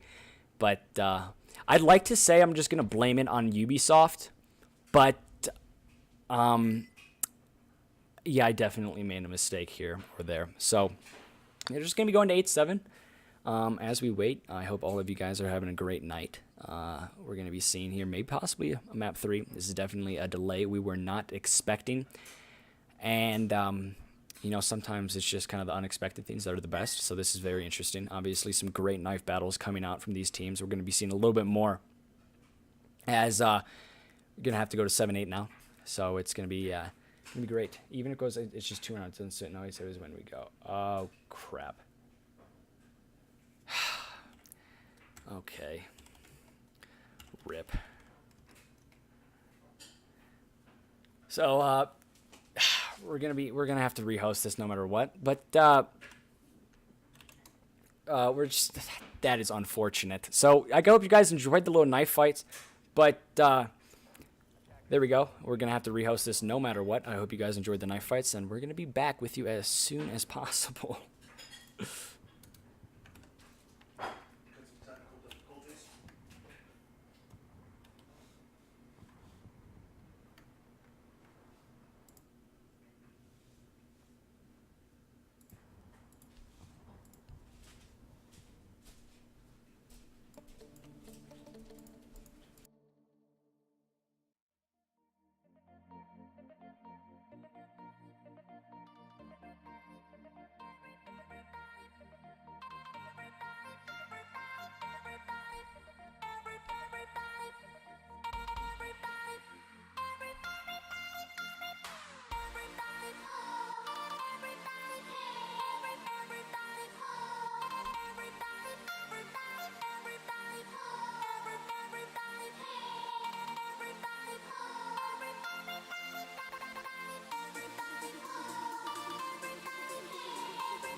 All right, guys, we are back. Please be correct, because if it's not, I'm going to be very disappointed in myself. I went mute because I was asking the player. Yes. Oh, good Lord. Thank the Lord. This was definitely a very, very long delay. I apologize for that.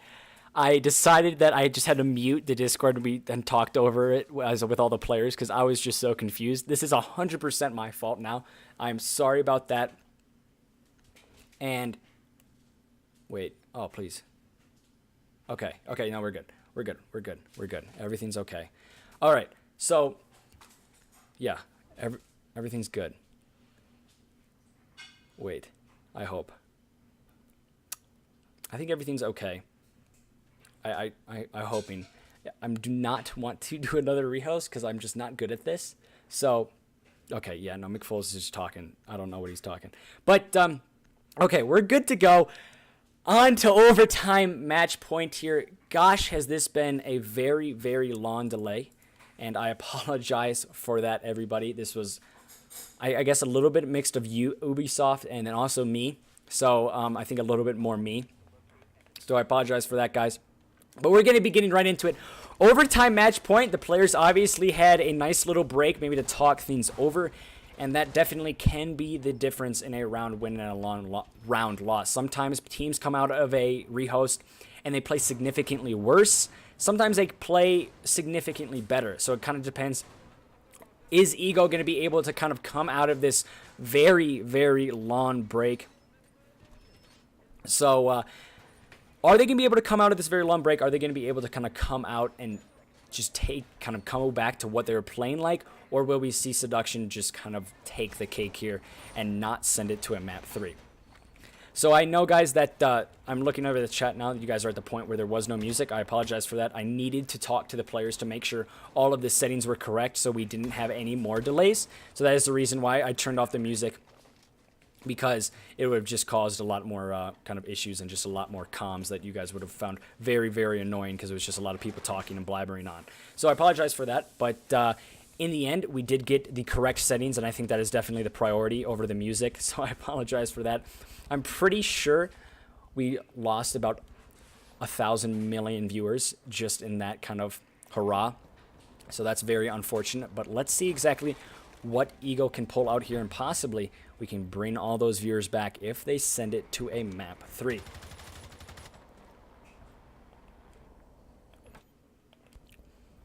So we do see downstairs presence for McFoles. He has been in this area time and time again and has proven to be absolutely deadly in it. So Ego definitely have to clear him out with as much kind of priority as possible, because McFoles has continued to be a absolutely tremendous harm to him, to that entire Ego team. So we do see here, Ham is actually in a very interesting spot, just sitting here on this kind of, I guess you could call it bookshelf. As actually Juicy is able to find one kill, but Durkin there sitting on that vault area is able to get a quick refrag onto Juicy, so it's going to be making that a 4-4. So here we go. It is going to be 1 minute left here. We're about halfway through, and 2 players have gone down for both teams. So it is really anybody's game at this point. Definitely time advantage, though, I think slowly slipping in favor of the defense, because the longer it takes the attacking team to get their kind of attack rolling and get things going for them. Obviously, they have a lot of map control. As Blue, how did he not see that smoke? He was looking dead at him and was just not going to be able to take those shots. Unfortunate there, as Blue could have gotten a huge kill. Getting rid of that smoke would have been absolutely detrimental to the Seduction defense. But unfortunately, the Sledge of Blue was just not able to, I guess, see the smoke. So we see Bleach here now has rotated back down to the floor of the site, possibly going for a default plant on that A window. But with time slowly ticking down, this is definitely favoring the Seduction team. We got 24 seconds left. It is still 4-on-4. Ham is going to be going down, so make that a 3-on-4. We could see Ego. They have to get a plant down here. They're running out of time. Bleach is going to be throwing in the stuns. 12 seconds left. If a smoke comes out, Durkin is able to get the trade. Bleach is going to be going down, and that is most likely going to be giving the round and the map here to Team Seduction. And with 2 seconds left, they can't recover the diffuser in time. And Seduction are taking the win. And after such a long rehost, it is all over. It was basically kind of the quiet before the storm. In 3 minutes, the storm was in favor of Seduction, and they come out on top as they take it 2-0 in a very, very, very close matchup. Probably one of the more close that we've ever seen, as that was a very long overtime. And I apologize once again, guys, for the issues with the kind of whole rehost and everything. But we did, in the end, see Team Seduction win it out fair and square. Obviously, that rehost could potentially have been detrimental to the way Ego was playing, so I apologize for that. This is completely on me. I'm definitely going to go and personally apologize to the Ego players just to make sure, and as well as the Seduction players. But that is going to be it then for today. I'm most likely going to try to get an interview set up with the Seduction players, see exactly what was going through their head throughout this entire map, and see potentially what was the difference between losing out on that border map and very close to sending it to a map 3, and what kind of brought them back into it, and were able to win it 2-0. So we'll be right back with you guys as soon as possible. Team Seduction take it in a very, very close matchup, and we'll see exactly what was going through their heads very, very shortly.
All right, guys, I'm going to quickly hop into the Team Seduction interview area. So I'm going to ask a couple questions, try to get inside their head, especially on this very, very close matchup. So just wait one moment.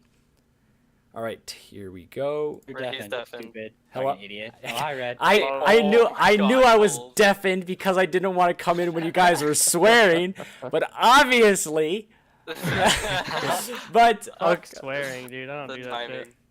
but Shut up, Yeah. man. but Almost like when I got shot in the back by that. All right. all Let right, the all man right. speak. Yeah, come on, guys, come on. All right, Hold on. Professional environment. All right, so with Yes, 18 sir. rehosts. Good hosting. Yeah. So the first question I have, obviously, coming into this matchup, it's getting very, very close to playoffs, and it's kind of if you win a game and you lose a game, really could be the difference of making playoffs and kind of not making playoffs.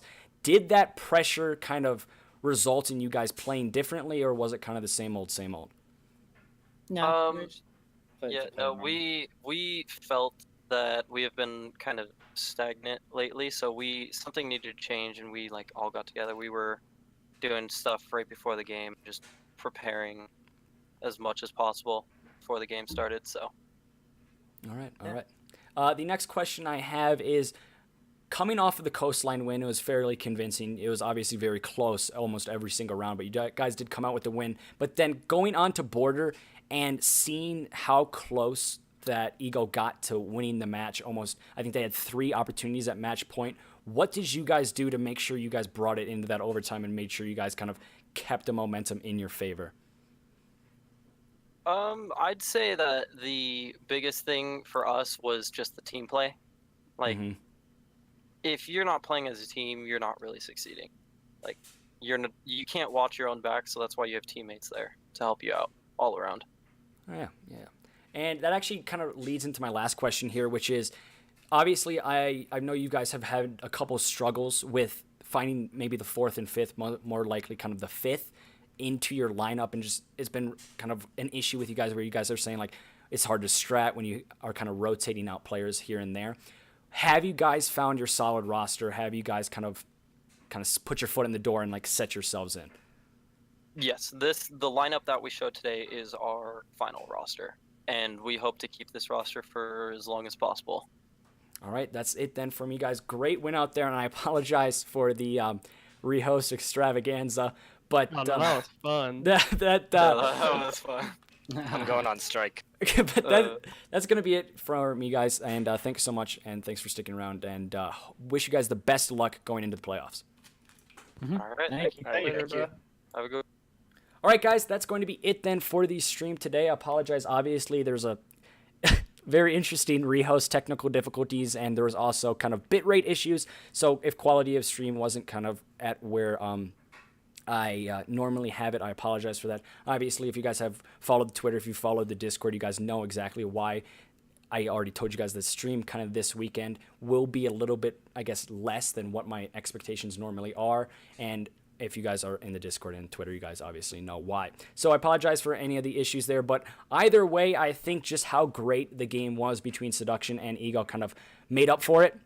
It was overall just an absolutely great match. And I look forward to seeing those two teams possibly face each other in the playoffs or possibly place each other in Season 2 qualifiers. That's going to be it for me, guys, today. Sorry again, but see you next time.